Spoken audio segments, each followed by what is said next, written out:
बहुत ही प्यारे साथियों, ਅੱਜ ਮੈਂ ਇਸ ਸੋਹਣ ਸਿੰਘ ਭਕਨਾ ਜੀ ਦੀ ਜਿਹੜੀ 150ਵੀਂ ਵਰ੍ਹੇਗੰਢ ਹੈ ਉਹਦੇ ਉੱਤੇ ਤੁਹਾਡੇ ਸਾਰਿਆਂ ਦੇ ਨਾਲ ਆਪਣੇ ਵਿਚਾਰ ਸਾਂਝੇ ਕਰਨਾ ਆਪਣਾ ਉਹਦੇ 'ਚ ਆਪਣਾ ਬੜਾ ਮਾਣ ਮਹਿਸੂਸ ਕਰ ਰਹੀ ਹਾਂ ਕਿ ਵੀ ਮੈਨੂੰ ਇਸ ਮੰਚ ਦੇ ਉੱਤੇ ਇਹ ਮੌਕਾ ਮਿਲਿਆ।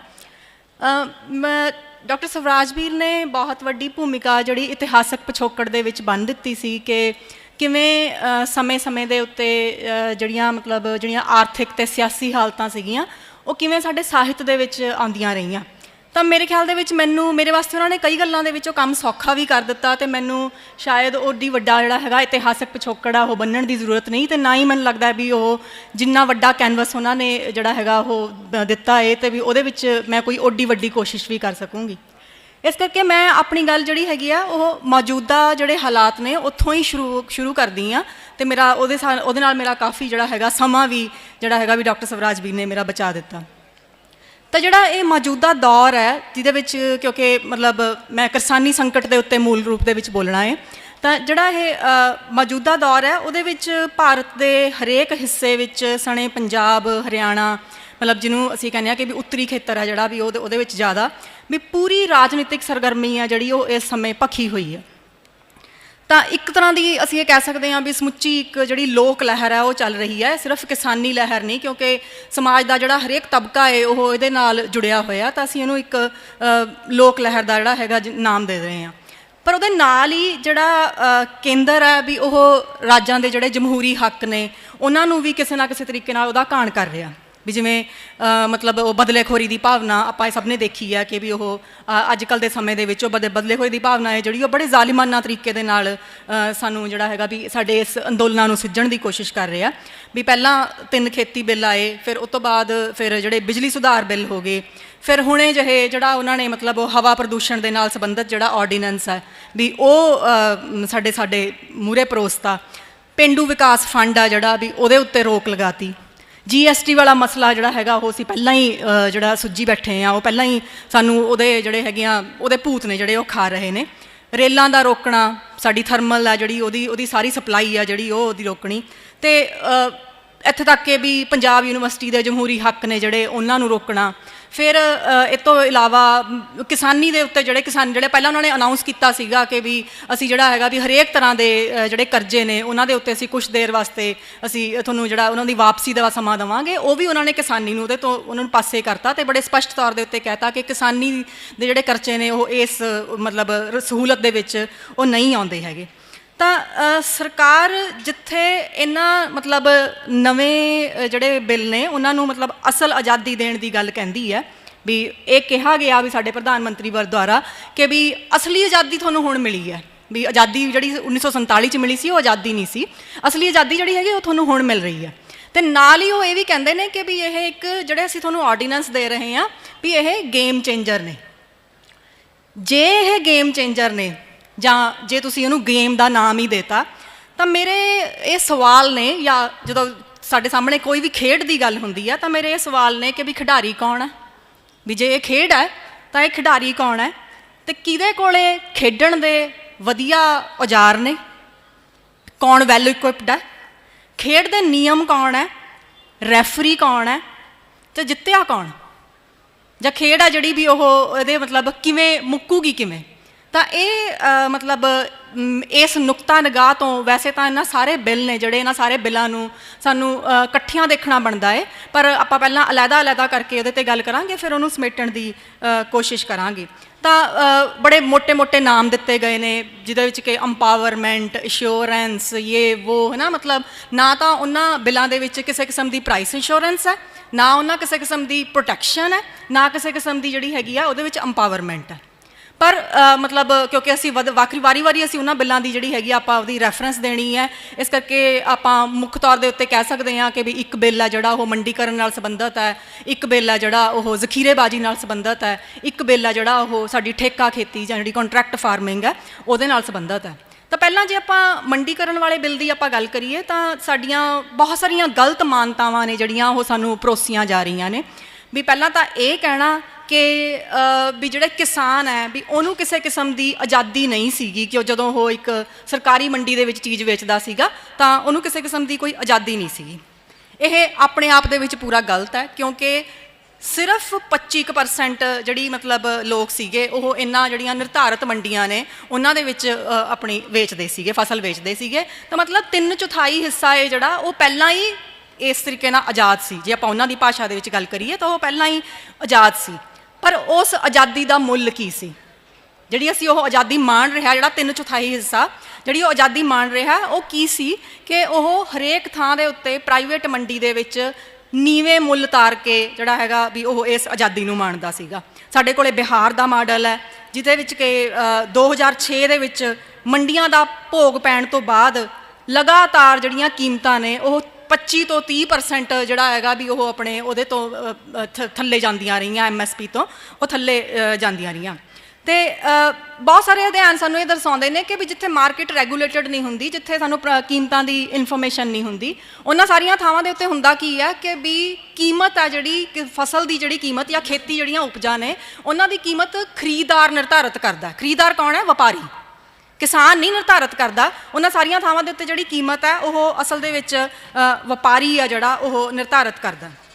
ਅਤੇ ਅਧਿਐਨ ਇਹ ਵੀ ਦੱਸਦੇ ਹੈ ਕਿ ਜਦੋਂ ਮਤਲਬ ਮੰਡੀ ਦੇ ਵਿੱਚ, ਕਿਉਂਕਿ ਜਦੋਂ ਤੁਸੀਂ ਮੰਡੀ ਦੇ ਵਿੱਚ ਚੀਜ਼ ਵੇਚੋਗੇ ਤਾਂ ਮਤਲਬ ਹੈ ਕਿ ਵੀ ਉਹਦੇ 'ਚ ਉਤਾਰ ਚੜਾਵ ਤਾਂ ਆਉਣਗੇ ਹੀ ਆਉਣਗੇ।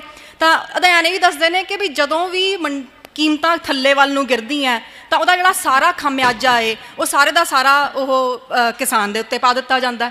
ਪਰ ਜਦੋਂ ਵੱਧਦੀਆਂ ਤਾਂ ਉਹ ਜਿਹੜਾ ਪੂਰਾ ਮੁਨਾਫਾ ਹੈ ਉਹ ਵਪਾਰੀ ਲੈ ਜਾਂਦਾ।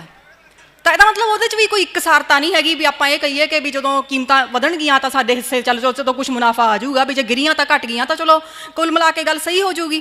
ਪਰ ਕੀਮਤਾਂ ਦਾ ਘਾਟਾ ਜਿਹੜਾ ਹੈਗਾ ਉਹ ਪੈਂਦਾ ਕਿਸਾਨਾਂ ਦੇ ਉੱਤੇ, ਪਰ ਜਿਹੜਾ ਵਾਧਾ ਹੈ ਉਹਨੂੰ ਆਮ ਕਰਕੇ ਜਿਹੜਾ ਟਰੇਡਰ ਹੈ ਉਹ ਲੈ ਜਾਂਦਾ। ਤਾਂ ਵੈਸੇ ਵੀ ਜੇ ਦੇਖਿਆ ਜਾਵੇ ਤਾਂ ਕਿਸਾਨਾਂ ਨੇ ਆਪਣੇ ਵਿੱਚ ਬਹੁਤ ਸਾਰੇ ਥਾਵਾਂ ਦੇ ਉੱਤੇ ਆਪਣੇ ਕਿਸਾਨ ਭਰਾ ਵੀ ਬੈਠੇ ਨੇ। ਕਿਸਾਨਾਂ ਨੇ ਕਦੋਂ ਮੰਗਿਆ ਸੀਗਾ ਮੰਡੀਆਂ ਤੋਂ ਮੁਕਤੀ? ਉਹਨਾਂ ਨੇ ਤਾਂ ਨਹੀਂ ਸੀ ਕਿਹਾ ਕਿ ਵੀ ਜਿਹੜੀਆਂ ਹੈਗੀਆਂ ਨੇ ਵੀ ਮੰਡੀਆਂ ਨੇ ਜਿਹੜੀਆਂ ਵੀ ਉਹ ਸਾਡੀ ਜਿਹੜੀ ਅਸਲੀ ਸਮੱਸਿਆ ਹੈ ਵੀ ਉਹ ਮੰਡੀਆਂ ਵਿੱਚ ਵੇਚਣਾ ਹੈ। ਉਹਨਾਂ ਨੇ ਮੰਡੀਆਂ ਦੀ ਮਾੜੀ ਕਾਰਗੁਜ਼ਾਰੀ ਦੀ ਗੱਲ ਕੀਤੀ ਸੀ। ਉਹਨਾਂ ਨੇ ਹੋਰ ਮੰਡੀਆਂ ਮੰਗੀਆਂ ਸੀ ਅਤੇ ਅਸੀਂ ਦਿੱਤਾ ਕੀ ਉਹਨਾਂ ਨੂੰ ਕਿ ਵੀ ਅਸੀਂ ਇਹ ਕਿਹਾ ਕਿ ਵੀ ਤੁਹਾਨੂੰ ਅਸੀਂ ਆਜ਼ਾਦ ਦਿੰਦੇ ਹਾਂ, ਆਜ਼ਾਦ ਕਰਦੇ ਹਾਂ, ਅਸੀਂ ਇਹਨਾਂ ਦੇ ਮੰਡੀਆਂ ਤੋਂ ਆਜ਼ਾਦੀ ਕਰਦੇ ਹਾਂ। ਵੀ ਜਿਹੜੀ ਮਾੜੀ ਮੋਟੀ ਚੀਜ਼ ਹੈਗੀ ਵੀ ਸੀਗੀ ਉਹ ਵੀ ਅਸੀਂ ਉਹਨਾਂ ਦੇ ਖੋਹਣ ਦੀ ਕੋਸ਼ਿਸ਼ ਕੀਤੀ। ਤਾਂ ਦੂਜੀ ਜਿਹੜੀ ਮਾਨਤਾ ਸੀਗੀ ਸਾਨੂੰ ਜਿਹੜੀ ਦੱਸੀ ਜਾ ਰਹੀ ਹੈ ਕਿ ਵੀ ਜਿਹੜੇ ਕਮਿਸ਼ਨ ਏਜੰਟ ਹੈ ਵੀ ਉਹ ਜਾਂ ਮਤਲਬ ਆੜਤੀ ਆਪਾਂ ਕਹਿ ਸਕਦੇ ਹਾਂ ਕਿ ਵੀ ਉਹ ਵੀ ਆਮ ਕਰਕੇ ਜਿਹੜਾ ਵੀ ਉਹ ਵੱਡਾ ਕਮਿਸ਼ਨ ਖਾ ਜਾਂਦੇ ਨੇ ਅਤੇ ਕਿਸਾਨ ਨੂੰ ਜਿਹੜਾ ਹੈਗਾ ਐਕਸਪਲੋਇਟ ਕਰਦੇ ਆ। ਪਰ ਕੀ ਨਵੇਂ ਆਰਡੀਨੈਂਸ ਨਾਲ, ਕੀ ਖੁੱਲ੍ਹੇ ਰੂਪ ਦੇ ਵਿੱਚ ਵਸਤੂ ਨੂੰ ਵੇਚਣ ਦੇ ਨਾਲ ਕੀ ਇਹ ਕਮਿਸ਼ਨ ਏਜੰਟਾਂ ਤੋਂ ਖਹਿੜਾ ਛੁੱਟ ਜੂਗਾ? ਹੋਣਾ ਕੀ ਹੈ ਕਿ ਵੀ ਸਾਡੀ ਜਿਹੜੀ ਪੰਜਾਬ ਦੀ ਜਿਹੜੀ ਮਤਲਬ ਪੰਜਾਬ ਦੀ ਭਾਰਤ ਦੀ ਵੀ ਪੂਰੇ ਸਮੁੱਚੇ ਭਾਰਤ ਦੇ ਵਿੱਚ ਜਿਹੜੀ ਮੈਜੋਰਿਟੀ ਹੈ ਉਹ ਸਾਡੀ ਹੈਗੀ ਆ ਛੋਟੇ ਅਤੇ ਸੀਮਾਂਤ ਕਿਸਾਨਾਂ ਦੀ। ਅਤੇ ਜਿਹੜਾ ਵੱਡਾ ਬਿਜ਼ਨਸ ਹੈ ਉਹ ਕਦੇ ਵੀ ਇੰਨੇ ਛੋਟੇ ਅਤੇ ਸੀਮਾਂਤ ਕਿਸਾਨਾਂ ਦੇ ਨਾਲ ਸਿੱਧਾ ਰਾਬਤਾ ਹੈ ਜਿਹੜਾ ਉਸ ਤਰੀਕੇ ਨਾਲ ਕਦੇ ਵੀ ਨਹੀਂ ਰੱਖ ਸਕਦਾ ਜਿਹੜਾ ਸਿੱਧਾ ਰਾਬਤਾ ਹੈ ਜਿਹੜਾ ਵੀ ਉਹ ਆਪਣੇ ਆੜ੍ਹਤੀਏ ਦਾ ਸੀਗਾ।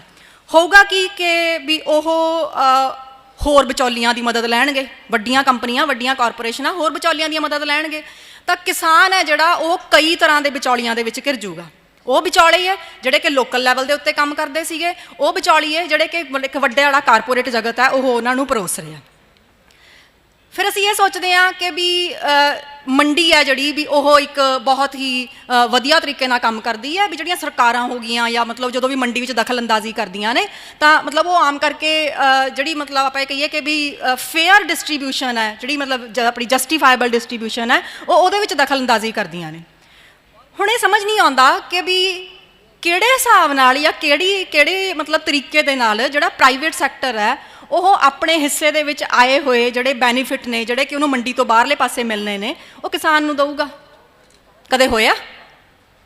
ਕਦੇ ਵੀ ਨਹੀਂ। ਮਤਲਬ ਇਹ ਵੀ ਉਹ ਕਹੇ ਕਿ ਵੀ ਹਾਂ ਜੇ ਸੁਪਨੇ ਹੀ ਲੈਣੇ ਨੇ ਫਿਰ ਆਪਾਂ ਐਂ ਕਿਉਂ ਕਹੀਏ ਵੀ ਪ੍ਰਾਈਵੇਟ ਟਰੇਡਰ ਉਹਨੂੰ ਦਊਗਾ। ਆਪਾਂ ਐਂ ਕਹਿ ਦਿੰਦੇ ਹਾਂ ਵੀ ਵਾਲਮਾਰਟ ਵਾਲੇ ਆ ਕੇ ਦੇ ਦੇਣਗੇ ਕਿਸਾਨ ਨੂੰ। ਵੱਡੇ ਸੁਪਨੇ ਲੈਂਦੇ ਆ ਨਾ, ਫਿਰ ਮੂੰਗਫਲੀਆਂ ਦੇ ਗਾਹਤੋਂ ਬਦਾਮਾਂ ਦੇ ਲੈਂਦੇ ਹਾਂ ਆਪਾਂ ਸੁਪਨੇ, ਹੈ ਨਾ। ਫਿਰ ਆਪਾਂ ਇਹ ਸੋਚਦੇ ਹਾਂ ਕਿ ਵੀ ਵਾਲਮਾਰਟ ਵਾਲੇ ਆਉਣਗੇ, ਅਮਰੀਕਾ ਵਾਲੇ ਆਉਣਗੇ, ਉਹ ਕਹਿਣਗੇ ਵੀ ਦੇਖੋ ਜੀ ਆਪਾਂ ਸਿੱਧੀ ਕਾਰਗੁਜ਼ਾਰੀ ਕਰਦੇ ਹਾਂ, ਸਿੱਧਾ ਆਪਾਂ ਵਪਾਰ ਕਰਦੇ ਹਾਂ, ਵੀ ਮੇਰੇ ਜਿਹੜਾ ਹੈਗਾ ਲਾਭਾਂ ਦਾ ਹਿੱਸਾ ਇੰਨਾ ਤੇਰਾ। ਮਤਲਬ ਇਹ ਇੰਨੀ ਹਾਸੋਹੀਣੀ ਗੱਲ ਲੱਗਦੀ ਹੈ ਕਿ ਵੀ ਕਦੋਂ ਨਿੱਜੀ ਵਪਾਰੀ ਨੇ ਜਿਹੜਾ ਕਿ ਸਿਰਫ ਲਾਭ ਦੇ ਉਦੇਸ਼ ਨਾਲ ਕੰਮ ਕਰਦਾ ਏ, ਕਦੋਂ ਉਹਨੇ ਆਪਣਾ ਲਾਭ ਦਾ ਹਿੱਸਾ ਹੈ ਜਿਹੜਾ ਉਹ ਕਿਸਾਨ ਨੂੰ ਜਾਂ ਕਿਸੇ ਵੀ ਹੋਰ ਜਿਹੜਾ ਜਿਹਦੇ ਤੋਂ ਉਹ ਚੀਜ਼ ਖਰੀਦਦਾ ਜਾਂ ਜਿਹਨੂੰ ਉਹ ਵੇਚਦਾ ਵੀ ਉਹਨੂੰ ਦਿੱਤੀ ਹੈ। ਫਿਰ ਇਹ ਕਿਹਾ ਜਾਂਦਾ ਹੈ ਕਿ ਵੀ ਸਰਕਾਰ ਹੈ ਜਿਹੜੀ ਵੀ ਉਹ ਭੱਜਦੀ ਨਹੀਂ, ਵੀ ਉਹ ਜਿਹੜੀ ਜਿੰਨਾ ਵੀ ਮੰਡੀ ਦਾ ਢਾਂਚਾ ਹੈ ਉਹਦੇ ਵਿੱਚ ਉਹ ਨਿਵੇਸ਼ ਕਰੂਗੀ, ਉਹਨੂੰ ਮੇਨਟੇਨ ਕਰਕੇ ਰੱਖੂਗੀ ਜਾਂ ਉਹਨੂੰ ਵਧਾਊਗੀ। ਵੀ ਜੇ ਤੁਸੀਂ ਉਹ ਕਰਨਾ ਸੀਗਾ ਫਿਰ ਐਡਾ ਰੌਲਾ ਕਾਹਦਾ? ਫਿਰ ਨਿੱਜੀ ਖੇਤਰ ਨੂੰ ਕਾਹਤੋਂ ਛੱਡਿਆ? ਜੇ ਤੁਸੀਂ ਕਰਨਾ ਤਾਂ ਨਿੱਜੀ ਖੇਤਰ ਕੀ ਕਰੂਗਾ? ਜੇ ਨਿੱਜੀ ਖੇਤਰ ਨੇ ਕਰਨਾ ਫਿਰ ਤੁਹਾਡੇ ਹਿੱਸੇ ਕੀ ਆਇਆ? ਤਾਂ ਇਹ ਗੱਲ ਦੇ ਉੱਤੇ ਆਮ ਕਿਸਾਨ ਆ ਜਿਹੜਾ ਉਹ ਕਿਸੇ ਵੀ ਰੂਪ ਦੇ ਵਿੱਚ ਇਹਦੇ ਵਿੱਚ ਕਨਵਿੰਸਡ ਨਹੀਂ ਹੈਗਾ। ਤਾਂ ਹੁੰਦਾ ਕੀ ਹੈ ਕਿ ਜਿਹੜੀਆਂ ਇਹ ਮੰਡੀਆਂ ਨੇ ਇਹ ਆਮ ਕਰਕੇ ਕੀਮਤਾਂ ਦਾ ਇੱਕ ਦਿਸ਼ਾ ਦੱਸਦੀਆਂ ਹੁੰਦੀਆਂ ਨੇ, ਵੀ ਕੀਮਤਾਂ ਨੇ ਜਿਹੜੀਆਂ ਉਹ ਕਿਸ ਵਾਲੇ ਪਾਸੇ ਜਾਂਦੀਆਂ ਨੇ। ਉਹ ਕੀਮਤਾਂ ਦਾ ਉਹ ਡਾਟਾ ਪ੍ਰਦਾਨ ਕਰਦੀਆਂ ਨੇ ਅਤੇ ਉਸ ਜਿਹੜਾ ਮਤਲਬ ਆਪਣੀ ਉਹ ਸੂਚਨਾ ਹੁੰਦੀ ਆ, ਉਸ ਜਾਣਕਾਰੀ ਦੇ ਆਧਾਰ ਦੇ ਉੱਤੇ ਹੀ ਸਾਨੂੰ ਵਿਗਾੜ ਦਾ ਪਤਾ ਲੱਗਦਾ ਅਤੇ ਉਸ ਵਿਗਾੜ ਦੇ ਆਧਾਰ ਦੇ ਉੱਤੇ ਜਿਹੜਾ ਹੈਗਾ ਵੀ ਕਿਸੇ ਤਰ੍ਹਾਂ ਦੀ ਰੈਗੂਲੇਸ਼ਨ ਹੋ ਸਕਦੀ ਹੈ। ਹੁਣ ਨਾ ਡਾਟਾ ਹੋਊਗਾ, ਨਾ ਮਤਲਬ ਇਹ ਪਤਾ ਲੱਗੂਗਾ ਕਿ ਵਿਗਾੜ ਕਿੱਥੇ ਹੈ, ਇਹ ਲੋਕਾਂ ਦੇ ਨਿੱਜੀ ਤਜਰਬੇ ਹੋਣਗੇ। ਅਤੇ ਜਦੋਂ ਤੁਹਾਡੇ ਕੋਲ ਡਾਟਾ ਨਹੀਂ ਤਾਂ ਰੈਗੂਲੇਸ਼ਨ ਵੀ ਨਹੀਂ। ਤਾਂ ਹਮੇਸ਼ਾ ਜਦੋਂ ਮਤਲਬ ਐਬਸੈਂਸ ਆਫ ਸਿਗਨਲ ਹੈ ਜਿਹੜੀ ਉਹ ਐਬਸੈਂਸ ਆਫ ਜਿਹੜੀ ਹੈਗੀ ਆ ਰੈਗੂਲੇਸ਼ਨ ਦਾ ਵੀ ਮਤਲਬ ਕਾਰਨ ਬਣਦੀ ਹੈ। ਅਤੇ ਹੋਣਾ ਇਹ ਹੈ ਕਿ ਵੀ ਜਿਹੜੇ ਸਾਡੇ ਕਿਸਾਨ ਨੇ ਉਹ ਵੱਡੀਆਂ ਸ਼ਾਰਕ ਮੱਛੀਆਂ ਨੇ ਜਿਹੜੀਆਂ ਉਹਨਾਂ ਦਾ ਖਾਜਾ ਬਣਨਗੇ। ਅਤੇ ਜਿਹੜੇ ਹੈਗੇ ਆ ਵੀ ਨਾ ਕੇਵਲ ਲੋਕਲ ਇਜਾਰੇਦਾਰ ਬਲਕਿ ਜਿਹੜੇ ਮਤਲਬ ਰਾਸ਼ਟਰੀ ਅਤੇ ਅੰਤਰਰਾਸ਼ਟਰੀ ਪੱਧਰ ਦਾ ਜਿਹੜਾ ਇਜਾਰੇਦਾਰ ਹੈ ਉਹ ਆਮ ਕਰਕੇ ਇਹਨਾਂ ਦਾ ਜਿਹੜਾ ਇਹਨਾਂ ਨੂੰ ਆਪਾਂ ਕਹੀਏ ਕਿ ਵੀ ਜਿਹੜੀ ਕਿਸਾਨੀ ਦਾ ਘਾਣ ਹੈ ਜਿਹੜਾ ਕਰਨ ਦਾ ਕਾਰਨ ਬਣੂਗਾ। ਅਤੇ ਜਿੱਥੇ ਗੱਲ ਹੁੰਦੀ ਹੈ ਕਿ ਵੀ ਝਗੜਿਆਂ ਦੇ ਨਿਪਟਾਰੇ ਵਾਸਤੇ ਵੀ ਅਸੀਂ ਥਾਂ ਰੱਖੀ ਹੈ, ਅਤੇ ਝਗੜਿਆਂ ਦੇ ਜਿਹੜੇ ਨਿਪਟਾਰੇ ਨੇ ਉਹਨਾਂ ਦੇ ਬਾਰੇ ਸਿਰਫ ਅਤੇ ਸਿਰਫ ਮਤਲਬ ਇਹ ਕਿਹਾ ਹੋਇਆ ਕਿ ਵੀ ਮੌਕੇ ਦੇ ਉੱਤੇ ਅਦਾਇਗੀ ਹੋਊਗੀ। ਹੁਣ ਉਹਦਾ ਕੀ ਅੱਗੋਂ ਤਰੀਕਾ ਹੈ? ਮੌਕੇ ਦੇ ਉੱਤੇ ਅਦਾਇਗੀ ਦਾ ਵੀ ਕੀ ਰਸੀਦ ਮਿਲੂ? ਕੀ ਉਸ ਰਸੀਦ ਦੇ ਆਧਾਰ 'ਤੇ ਲੜਾਈ ਹੋਊ ਕਿ ਕਿਸਾਨ ਉਹ ਐਡੇ ਵੱਡੇ ਜਿਹੜਾ ਮਤਲਬ ਆਪਣਾ ਸ਼ਾਰਕ ਹੈ ਉਹਦੇ ਸਾਹਮਣੇ ਉਹ ਉਸ ਕਿਸੇ ਕਿਸਮ ਦੀ ਜਿਹੜੀ ਹੈਗੀ ਆ ਲੜਾਈ ਆ ਉਹ ਲੜਨ ਦੀ ਉਹ ਕਪੈਸਿਟੀ ਰੱਖਦਾ ਹੈ? ਅਤੇ ਨਾਲੇ ਇਕੱਲੀ ਕੀਮਤ ਦੇ ਨਾਲ ਸੰਬੰਧਿਤ ਲੜਾਈਆਂ ਥੋੜ੍ਹੀਆਂ ਨੇ, ਇਹ ਲੜਾਈਆਂ ਤਾਂ ਕੜੀਆਂ ਜਿਹੜੀਆਂ ਹੈਗੀਆਂ ਨੇ ਕੀਮਤ ਤੋਂ ਬਿਨਾਂ ਹੋਰ ਚੀਜ਼ਾਂ ਬਾਰੇ ਵੀ, ਜਿਵੇਂ ਕੁਆਲਿਟੀ ਦੇ ਮਾਨਕਾਂ ਬਾਰੇ, ਭਾਰ ਜੋਖਣ ਦੇ ਮਾਮਲੇ ਦੇ ਵਿੱਚ ਕਈ ਤਰ੍ਹਾਂ ਦੀਆਂ ਜਿਹੜੀਆਂ ਹੈਗੀਆਂ ਵੀ ਕਿੰਨੀ ਕੁ ਹਿਊਮਿਡਿਟੀ ਸੀ, ਕਿੰਨੀ ਕੁ ਨਹੀਂ ਸੀ, ਉਹ ਸਾਰੀਆਂ ਚੀਜ਼ਾਂ ਨੇ ਜਿਹੜੀਆਂ ਉਹ ਤਾਂ ਵਿੱਚੋਂ ਖਾਰਜੀ ਕਰ ਦਿੱਤੀਆਂ। ਤਾਂ ਇਸ ਤਰੀਕੇ ਨਾਲ ਜਿਹੜਾ ਇਹ ਮੰਡੀਕਰਨ ਵਾਲਾ ਜਿਹੜਾ ਪੂਰਾ ਉਹ ਹੈਗਾ ਕਿ ਇਹ ਬਿਲਕੁਲ ਹੀ ਗਲਤ ਮਾਨਤਾਵਾਂ ਦੇ ਉੱਤੇ ਆਧਾਰਿਤ ਹੈ। ਸਾਡਾ ਕਿਸਾਨ ਭਰਾ ਹੈ ਜਿਹੜਾ ਉਹ ਇਸ ਗੱਲ ਨੂੰ ਪੂਰੀ ਤਰ੍ਹਾਂ ਜਾਣਦਾ ਕਿ ਵੀ ਇਹਦੇ ਵਿੱਚ ਕਿੰਨੀਆਂ ਜ਼ਿਆਦਾ ਊਣਤਾਈਆਂ ਨੇ ਅਤੇ ਇਹਦੇ ਵਿੱਚ ਉਹਨੂੰ ਕੀ ਮਿਲਣ ਵਾਲਾ ਹੈ ਅਤੇ ਕਿਹਨੂੰ ਮਿਲਣ ਵਾਲਾ ਹੈ, ਯਾਨੀ ਇਸ ਖੇਡ ਦੇ ਵਿੱਚ ਕੌਣ ਜਿੱਤਣ ਵਾਲਾ।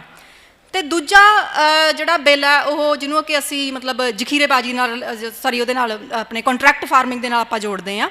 ਤਾਂ ਕੰਟਰੈਕਟ ਫਾਰਮਿੰਗ ਦੇ ਕੇਸ ਦੇ ਵਿੱਚ ਆਮ ਕਰਕੇ ਵੀ ਇਹ ਕਿਹਾ ਜਾਂਦਾ ਹੈ ਕਿ ਵੀ ਜਦੋਂ ਮਤਲਬ ਤੁਹਾਡੇ ਫਾਰਮ ਗੇਟ ਦੇ ਉੱਤੇ ਖੇਤ ਦੇ ਵਿੱਚ ਕਿਸਾਨ ਤੋਂ ਸਿੱਧੇ ਤੌਰ ਦੇ ਉੱਤੇ ਜਿਹੜੀਆਂ ਵੱਡੀਆਂ ਕੰਪਨੀਆਂ ਨੇ ਉਹ ਫਸਲ ਖਰੀਦ ਲੈਣਗੀਆਂ, ਤਾਂ ਇਹਦੇ ਬਾਰੇ ਸਾਨੂੰ ਇਹ ਸਮਝ ਲੈਣਾ ਚਾਹੀਦਾ ਹੈ ਕਿ ਵੀ ਜਿੰਨੀਆਂ ਵੀ ਇਹ ਵੱਡੀਆਂ ਸਾਰੀਆਂ ਮਤਲਬ ਆਪਣੀਆਂ ਸਪਲਾਈ ਚੇਨ ਹੁੰਦੀਆਂ ਨੇ ਵੀ ਜਿਹਦੇ ਵਿੱਚ ਕਿ ਇੱਕ ਫਸਲ ਹੈ ਜਿਹੜੀ ਉਹ ਬਾਅਦ ਵਿੱਚ ਆਪਣੇ ਰਿਟੇਲ ਸਟੋਰ ਦੇ ਉੱਤੇ ਪਹੁੰਚਦੀ ਹੈ, ਤਾਂ ਕਿਸਾਨ ਨੂੰ ਮੁਸ਼ਕਿਲ ਦੇ ਨਾਲ 2 ਤੋਂ 4% ਹਿੱਸਾ ਮਿਲਦਾ। ਕੁਝ ਕੁ ਫਸਲਾਂ ਦੀ ਜਿਨ੍ਹਾਂ ਦੀ ਉਦਾਹਰਨ ਦਿੱਤੀ ਜਾ ਰਹੀ ਹੈ ਉਹਦੇ ਵਿੱਚ ਹੈਗਾ ਵੀ 75% ਮਿਲਦਾ ਹੈ, ਗੰਨੇ 'ਚੋਂ 75% ਮਿਲ ਜਾਂਦਾ ਹੈ, ਅਨਾਜ ਦੇ ਵਿੱਚੋਂ ਜਿਹੜਾ ਹੈਗਾ ਵੀ 30% ਮਿਲ ਜਾਂਦਾ, 40% ਮਿਲ ਜਾਂਦਾ। ਪਰ ਬਹੁਤੀਆਂ ਜਿਹੜੀਆਂ ਫਸਲਾਂ ਨੇ ਉਹਦੇ ਵਿੱਚ ਉਹ ਸਿਰਫ 2 ਤੋਂ 4% ਦੇ ਵਿੱਚ ਜਾਂਦਾ। ਜਿਵੇਂ ਇੱਕ ਉਦਾਹਰਣ ਹੈ ਕਿ ਵੀ ਪਿੱਛੇ ਜਿਹੇ ਸਾਊਥ ਦੇ ਵਿੱਚ ਮਤਲਬ ਜਿਹੜਾ ਹੈਗਾ ਵੀ ਲਸਣ ਹੈ ਉਹ ਕਿਸਾਨ ਨੇ 1 ਰੁਪਏ ਕਿੱਲੋ ਵੇਚਿਆ, ਜਦ ਕਿ ਰਿਲਾਇੰਸ ਫਰੈਸ਼ ਦੇ ਵਿੱਚ ਉਹ ਉਸੇ ਦਿਨ 146 ਰੁਪਏ ਕਿੱਲੋ ਵਿੱਚ ਵਿਕ ਰਿਹਾ ਸੀਗਾ। ਹੁਣ ਤੁਸੀਂ ਇਹਦੀ ਪਰਸੈਂਟੇਜ ਆ ਜਿਹੜੀ ਉਹ ਤੁਸੀਂ ਆਸਾਨੀ ਦੇ ਨਾਲ ਉਹ ਮਤਲਬ ਇਹ ਦੇਖ ਸਕਦੇ ਹੋ। ਅਤੇ ਜਿਹੜੀਆਂ ਮਤਲਬ ਇਹ ਕੰਟਰੈਕਟ ਫਾਰਮਿੰਗ ਜਿਨ੍ਹਾਂ ਵਿੱਚ ਹੁੰਦੀ ਹੈ ਉਹ ਹਰੇਕ ਫਸਲ ਦੀ ਨਹੀਂ ਹੁੰਦੀ, ਉਹ ਬਹੁਤ ਹੀ ਜਿਹੜੀਆਂ ਮਤਲਬ ਉੱਚ ਕੀਮਤ ਪ੍ਰਦਾਨ ਕਰਨ ਵਾਲੀਆਂ ਜਿਹੜੀਆਂ ਚੀਜ਼ਾਂ ਨੇ ਉਹ ਉਹਨਾਂ ਦੇ ਸੰਬੰਧ ਦੇ ਵਿੱਚ ਹੁੰਦੀ ਹੈ। ਵੀ ਜਿਵੇਂ ਪੋਟੈਟੋ ਚਿਪਸ ਦੇ ਕੇਸ ਵਿੱਚ ਹੋ ਜਾਊਗੀ ਹੈ ਨਾ, ਜਾਂ ਮਤਲਬ ਆਹ ਜਿਹੜੇ ਮਤਲਬ ਆਪਣੇ ਫੁੱਲ ਨੇ ਜਿਹੜੇ ਆਪਾਂ ਮਤਲਬ ਯੂਜ਼ ਕਰਦੇ ਹਾਂ ਇਹਦੇ ਵਾਸਤੇ ਡੈਕੋਰੇਸ਼ਨ ਵਾਲੇ ਵਗੈਰਾ ਵਾਸਤੇ, ਬੁੱਕੇ ਵਾਸਤੇ, ਤਾਂ ਉਹਨਾਂ ਦੇ ਸੀਡ ਨੇ ਜਿਹੜੇ ਉਹ ਉਹਨਾਂ ਵਾਸਤੇ ਬਣੂਗੀ। ਬਹੁਤੀਆਂ ਤੌਰ ਦੇ ਉੱਤੇ ਇਹ ਜਿਹੜੇ ਨਿਰਯਾਤਯੋਗ ਜਿਹੜੀਆਂ ਵਸਤੂਆਂ ਹੁੰਦੀਆਂ ਨੇ ਵੀ ਉਹ ਮਤਲਬ ਉਹਨਾਂ ਦੇ ਮਾਮਲੇ ਵਿੱਚ ਇਹ ਕੰਟਰੈਕਟ ਫਾਰਮਿੰਗ ਆ ਜਿਹੜੀ ਉਹ ਹੋ ਰਹੀ ਹੈ। ਅਤੇ ਜਿਹੜੀ ਸਰਕਾਰ ਹੈ ਉਹ ਕੰਟਰੈਕਟ ਫਾਰਮਿੰਗ ਦੇ ਜਿਹੜੇ ਉਹਨੇ ਬਿੱਲ ਬਣਾਏ ਨੇ, ਜਿਹੜੀਆਂ ਉਹਦੀਆਂ ਕਲੌਜ਼ਸ ਬਣਾਈਆਂ ਨੇ, ਉਹਦੇ ਵਿੱਚ ਉਹਨਾਂ ਨੇ ਸਿੱਧੇ ਸਪਸ਼ਟ ਤੌਰ ਦੇ ਉੱਤੇ ਮਤਲਬ ਕਿਸਾਨਾਂ ਨੂੰ ਜਿਹੜੀਆਂ ਐਕਸਟੈਂਸ਼ਨ ਸਰਵਿਸਿਜ਼ ਦੇਣੀਆਂ ਸੀਗੀਆਂ ਵੀ ਕੁਆਲਿਟੀ ਦੀਆਂ, ਟ੍ਰੇਨਿੰਗ ਦੀਆਂ, ਦੂਜੀਆਂ ਜਿਹੜੀਆਂ ਹੈਗੀਆਂ ਜਾਂ ਇਨਪੁਟ ਦੇ ਨਾਲ ਰਿਲੇਟਡ ਜਿਹੜੀਆਂ ਸਰਵਿਸਿਜ਼ ਦੇਣੀਆਂ ਸੀਗੀਆਂ ਉਹ ਤੋਂ ਸਿੱਧਾ ਹੱਥ ਖਿੱਚ ਲਿਆ, ਮਤਲਬ ਇਹ ਨਿੱਜੀ ਖੇਤਰ ਨੂੰ ਸੌਂਪ ਦਿੱਤਾ। ਅਤੇ ਜਿਹਦੇ ਹੋਣਾ ਕੀ ਹੈ ਕਿ ਵੀ ਇਹਦੇ ਨਾਲ ਵੀ ਜਦੋਂ ਤੁਸੀਂ ਕਿਸੇ ਜੇ ਕੰਟਰੈਕਟ ਫਾਰਮਿੰਗ ਨੂੰ ਆਪਾਂ ਹੌਸਲਾ ਦੇਵਾਂਗੇ ਤਾਂ ਕੰਟਰੈਕਟਿੰਗ ਫਾਰਮਿੰਗ ਦੇ ਨਾਲ ਜਿਹੜੀ ਸਾਡੀ ਖੇਤੀ ਦੇ ਹੇਠਾਂ ਜਿਹੜੀ ਜ਼ਮੀਨ ਹੈ ਉਹ ਅਨਾਜ ਦੀਆਂ ਵਸਤਾਂ ਤੋਂ ਉਹ ਇਹੋ ਜਿਹੀਆਂ ਜਿਹੜੀਆਂ ਮਤਲਬ ਗੈਰ ਅਨਾਜ ਵਸਤੂਆਂ ਨੇ ਉਹਨਾਂ ਦੇ ਵਿੱਚ ਤਬਦੀਲ ਹੋਣੀ ਸ਼ੁਰੂ ਹੋ ਜਾਊਗੀ। ਜਦੋਂ ਇਹ ਇਸ ਟਾਈਪ ਦੀ ਸ਼ਿਫਟ ਹੁੰਦੀ ਆ ਤਾਂ ਅੰਤਰਰਾਸ਼ਟਰੀ ਪੱਧਰ ਦੇ ਉੱਤੇ ਇਹ ਦੇਖਣ ਦੇ ਵਿੱਚ ਆਇਆ ਹੈ ਕਿ ਵੀ ਇਹਦੇ ਨਾਲ ਜਿਹੜੀ ਛੋਟੀ ਕਿਸਾਨੀ ਹੈ, ਜਿਹੜੀ ਸੀਮਾਂਤ ਕਿਸਾਨੀ ਹੈ, ਉਹਦਾ ਨਿਕਾਲ ਹੋਣਾ ਹੈ ਜਿਹੜਾ ਉਹ ਲਾਜ਼ਮੀ ਹੈ। ਵੈਸੇ ਤਾਂ ਇਹ ਜਦੋਂ ਸਰਮਾਏਦਾਰੀ ਢਾਂਚਾ ਹੈ ਤਾਂ ਸਰਮਾਏਦਾਰੀ ਢਾਂਚੇ ਦੇ ਵਿੱਚ ਇਹ ਹੋਣਾ ਹੀ ਹੈ ਕਿ ਵੀ ਜਿਹੜੀ ਮਤਲਬ ਛੋਟੀ ਜਿਹੜੀ ਜਾਇਦਾਦ ਦੇ ਮਾਲਕ ਨੇ ਉਹ ਹੌਲੀ ਹੌਲੀ ਇਹਦੇ ਵਿੱਚੋਂ ਨਿਕਲਦੇ ਜਾਣਗੇ, ਅਤੇ ਕੰਟਰੈਕਟ ਫਾਰਮਿੰਗ ਇਸ ਚੀਜ਼ ਨੂੰ ਸਪੀਡ ਅਪ ਕਰ ਦਿੰਦੀ ਹੈ ਵੀ ਜਿਹੜੇ ਛੋਟੇ ਕਿਸਾਨ ਨੇ ਉਹ ਇਹਦੇ ਵਿੱਚੋਂ ਨਿਕਲਣੇ ਸ਼ੁਰੂ ਹੋ ਜਾਂਦੇ ਨੇ, ਕਿਉਂਕਿ ਜਿਹੜੀ ਮਤਲਬ ਕੰਟਰੈਕਟ ਫਾਰਮਿੰਗ ਛੋਟੇ ਕਿਸਾਨ ਹੀ ਨਹੀਂ, ਮਜ਼ਦੂਰ ਜਮਾਤ ਵੀ ਉਹਦੇ ਵਿੱਚੋਂ ਬਹੁਤ ਛੇਤੀ ਬਾਹਰ ਨਿਕਲੂਗੀ, ਕਿਉਂਕਿ ਜਿਹੜੀ ਮਤਲਬ ਜਿਹੜੀਆਂ ਸਾਡੀਆਂ ਨਿਰਯਾਤ ਵਾਲੀਆਂ ਵਸਤੂਆਂ ਨੇ ਜਿਹਨਾਂ ਨੂੰ ਅਸੀਂ ਐਕਸਪੋਰਟੇਬਲ ਆਈਟਮ ਕਹਿ ਦਿੰਦੇ ਹਾਂ, ਐਕਸਪੋਰਟੇਬਲ ਆਈਟਮ ਬਾਰੇ ਇਹ ਮਤਲਬ ਸਿੱਧ ਕੀਤਾ ਜਾਂਦਾ ਹੈ ਕਿ ਵੀ ਉਹਨਾਂ ਦੀ ਜਿਹੜੀ ਪ੍ਰਤੀ ਫਸਲ ਅਤੇ ਪ੍ਰਤੀ ਏਕੜ ਜਿਹੜੀ ਮਤਲਬ ਰੁਜ਼ਗਾਰ ਦੀ ਦਰ ਹੈ ਉਹ ਦੂਜੀਆਂ ਜਿਹੜੀਆਂ ਅਨਾਜ ਦੀਆਂ ਫਸਲਾਂ ਨਾਲੋਂ ਕਿਤੇ ਘੱਟ ਹੈ। ਉਹ ਹਮੇਸ਼ਾ ਮਸ਼ੀਨੀਕਰਨ ਦੇ ਨਾਲ ਉਹ ਹਾਸਲ ਹੁੰਦੀਆਂ ਨੇ, ਅਤੇ ਉਹਦੇ ਨਾਲ ਹੋਊਗਾ ਕੀ ਕਿ ਵੀ ਨਾ ਕੇਵਲ ਜਿਹੜੀ ਛੋਟੀ ਅਤੇ ਸੀਮਾਂਤ ਕਿਸਾਨੀ ਉਹ ਮਜ਼ਦੂਰਾਂ ਦੇ ਸਫਾ ਨੂੰ ਉਹ ਜਿਹੜੀ ਹੈਗੀ ਆ ਵੀ ਆਪਣੀ ਉਹਨਾਂ ਨੂੰ ਜੁਆਇਨ ਕਰਨ ਲੱਗ ਜੂਗੀ, ਬਲਕਿ ਜਿਹੜੇ ਸਾਡੇ ਮਤਲਬ ਖੇਤੀ ਦੇ ਮਜ਼ਦੂਰ ਨੇ ਉਹਨਾਂ ਦੇ ਵਿੱਚ ਵੀ ਬੇਰੁਜ਼ਗਾਰੀ ਹੈ ਜਿਹੜੀ ਉਹ ਬੇਤਹਾਸ਼ਾ ਫੈਲ ਜੂ, ਅਤੇ ਇਹਦੇ ਸਿੱਟੇ ਵਜੋਂ ਸਾਡੇ ਕੋਲੇ ਇੱਕ ਬਹੁਤ ਵੱਡੀ ਬੇਰੁਜ਼ਗਾਰ ਮਜ਼ਦੂਰਾਂ ਦੀ ਜਿਹੜੀ ਹੈਗੀ ਆ ਫੌਜ ਹੈ ਉਹਨੇ ਖੜਾ ਹੋ ਜਾਣਾ, ਜਿਹਦੇ ਨਾਲ ਮਜ਼ਦੂਰੀ ਦੀ ਦਰ ਹੈ ਜਿਹੜੀ ਉਹ ਹੋਰ ਥੱਲੇ ਜਾਊ, ਕਿਉਂਕਿ ਵੈਸੇ ਹੀ ਸਾਡਾ ਮਜ਼ਦੂਰ ਆ ਜਿਹੜਾ ਉਹ ਗੈਰ ਸੰਗਠਿਤ ਹੈ, ਤਾਂ ਮਜ਼ਦੂਰੀ ਦਰ ਹੋਰ ਥੱਲੇ ਜਾਊ, ਅਤੇ ਜਿਹੜਾ ਮਤਲਬ ਇਹਨਾਂ ਵੱਡੀਆਂ ਕੰਪਨੀਆਂ ਜਿਹੜਾ ਮੁਨਾਫਾ ਹੈ ਉਹ ਹੋਰ ਵਧੂਗਾ। ਅਤੇ ਜੇ ਆਪਾਂ ਇਹ ਮੰਨ ਲਈਏ ਕਿ ਵੀ ਇਹ ਮੁਨਾਫਾ ਅੱਗੋਂ ਹੋਰ ਨਿਵੇਸ਼ ਹੋ ਕੇ ਹੋਰ ਰੁਜ਼ਗਾਰ ਹਾਸਲ ਕਰੂਗਾ, ਉਹ ਵੀ ਇਹੋ ਜਿਹੀਆਂ ਥਾਵਾਂ ਦੇ ਉੱਤੇ ਜਾਊਗਾ ਜਿੱਥੇ ਕਿ ਹੋਰ ਮੁਨਾਫੇ ਦਾ ਮਾਰਜਨ ਵਧੇਰੇ ਆ ਅਤੇ ਜਿਹੜੀਆਂ ਹੈਗੀਆਂ ਕਾਸਟ ਆ ਉਹ ਘੱਟ ਹੈ। ਦੂਜਾ ਜਿਹੜਾ ਵੱਡਾ ਖਤਰਾ ਜਿਹੜਾ ਕਿ ਜਿਹਦੇ ਨਾਲ ਸਿਰਫ ਕਿਸਾਨੀ ਦਾ ਸੰਬੰਧ ਨਹੀਂ, ਹਰੇਕ ਆਮ ਨਾਗਰਿਕ ਦਾ, ਹਰੇਕ ਜਿਹੜਾ ਹੈਗਾ ਵੀ ਆਪਾਂ ਕਹੀਏ ਵੀ ਮਜ਼ਦੂਰ ਜਮਾਤ ਦਾ, ਸਾਰਿਆਂ ਦਾ ਜਿਹੜਾ ਸੰਬੰਧ ਹੈ ਉਹ ਇਹ ਹੈ ਕਿ ਵੀ ਇਹਦੇ ਨਾਲ ਸਾਡੀ ਜਿਹੜੀ ਫੂਡ ਸਿਕਿਉਰਿਟੀ ਹੈ, ਜਿਹੜੀ ਸਾਡੀ ਖਾਦ ਦੀ ਸੁਰੱਖਿਆ ਹੈ, ਉਹਨੂੰ ਬਹੁਤ ਵੱਡਾ ਖਤਰਾ ਹੈ। ਆਮ ਕਰਕੇ ਇਹ ਕਹਿ ਦਿੱਤਾ ਜਾਂਦਾ ਹੈ ਕਿ ਵੀ ਠੀਕ ਹੈ ਵੀ ਅਸੀਂ ਜੇ ਐਕਸਪੋਰਟ ਕਰਾਂਗੇ ਤਾਂ ਆਪਾਂ ਫੋਰਨ ਕਰੰਸੀ ਵੀ ਕਮਾਵਾਂਗੇ, ਫੋਰਨ ਕਰੰਸੀ ਕਮਾ ਲਾਂਗੇ ਤਾਂ ਮਤਲਬ ਉਹਦੇ ਨਾਲ ਇਹ ਹੋ ਜਾਊਗਾ ਕਿ ਵੀ ਆਪਾਂ ਫੂਡ ਇੰਪੋਰਟ ਕਰ ਲਾਂਗੇ, ਵੀ ਤਾਂ ਉਹ ਚੀਜ਼ ਬਣਾਓ ਜਿਹਦੇ ਵਿੱਚ ਵੱਧ ਫਾਇਦਾ ਹੈ, ਵੀ ਜਿਹਨੂੰ ਉਹ ਕਹਿ ਦਿੰਦੇ ਨੇ ਵੀ ਕੰਪੈਰੇਟਿਵ ਐਡਵਾਂਟੇਜ ਹੈ ਨਾ, ਵੀ ਆਪਾਂ ਉਹ ਚੀਜ਼ ਬਣਾ ਲੈਂਦੇ ਹਾਂ ਜਿਸ 'ਚ ਵੱਧ ਫਾਇਦਾ। ਪਰ ਹੁੰਦਾ ਕੀ ਹੈ ਕਿ ਫੂਡ ਇੰਪੋਰਟ ਦੀਆਂ ਕਈ ਆਪਣੇ ਆਪ ਦੇ ਵਿੱਚ ਜਿਹੜੀਆਂ ਆਪਾਂ ਇਹ ਕਹੀਏ ਕਿ ਵੀ ਉਹਦੀਆਂ ਢਾਂਚਾਗਤ ਸਮੱਸਿਆਵਾਂ ਨੇ, ਵੀ ਜੇ ਆਪਾਂ ਫੂਡ ਜਿਹੜਾ ਹੈਗਾ ਅਨਾਜ ਦਾ ਸਾਰਾ ਸਮਾਨ ਹੈ ਜਿਹੜਾ ਉਹ ਬਾਹਰੋਂ ਆਪਾਂ ਮੰਗਾਉਂਦੇ ਹਾਂ, ਤਾਂ ਨਾ ਸਿਰਫ ਅਸੀਂ ਅੰਤਰਰਾਸ਼ਟਰੀ ਮੰਡੀ ਦੀਆਂ ਜਿਹੜੀਆਂ ਉਤਾਰ ਚੜ੍ਹਾਅ ਨੇ ਅਸੀਂ ਉਹਨਾਂ ਦੇ ਮਤਲਬ ਕਲਾਵੇ 'ਚ ਆ ਜਾਂਦੇ ਹਾਂ, ਵੀ ਲਗਾਤਾਰ ਉਹ ਜਿਹੜੀਆਂ ਵੱਧ ਘਟ ਰਹੀਆਂ ਨੇ ਅਸੀਂ ਉਹਦੇ ਵਿੱਚ ਆ ਰਹੇ ਹਾਂ, ਸਾਡਾ ਜਿਹੜਾ ਵਿਦੇਸ਼ੀ ਕਰੰਸੀ ਦਾ ਜਿਹੜਾ ਖਰਚਾ ਹੈ ਉਹ ਵੱਧਦਾ ਹੈ, ਤਾਂ ਉਹੀ 1991 ਵਾਲੀ ਸਥਿਤੀ ਆ ਜਿਹੜੀ ਉਹ ਹਰ ਸਮੇਂ ਉਹਦੀ ਸਾਡੇ ਕੋਲ ਤਲਵਾਰ ਲਟਕਦੀ ਰਹੂਗੀ ਕਿ ਸਾਡੇ ਕੋਲ ਵਿਦੇਸ਼ੀ ਕਰੰਸੀ ਬਹੁਤੀ ਨਹੀਂ ਬਚੀ।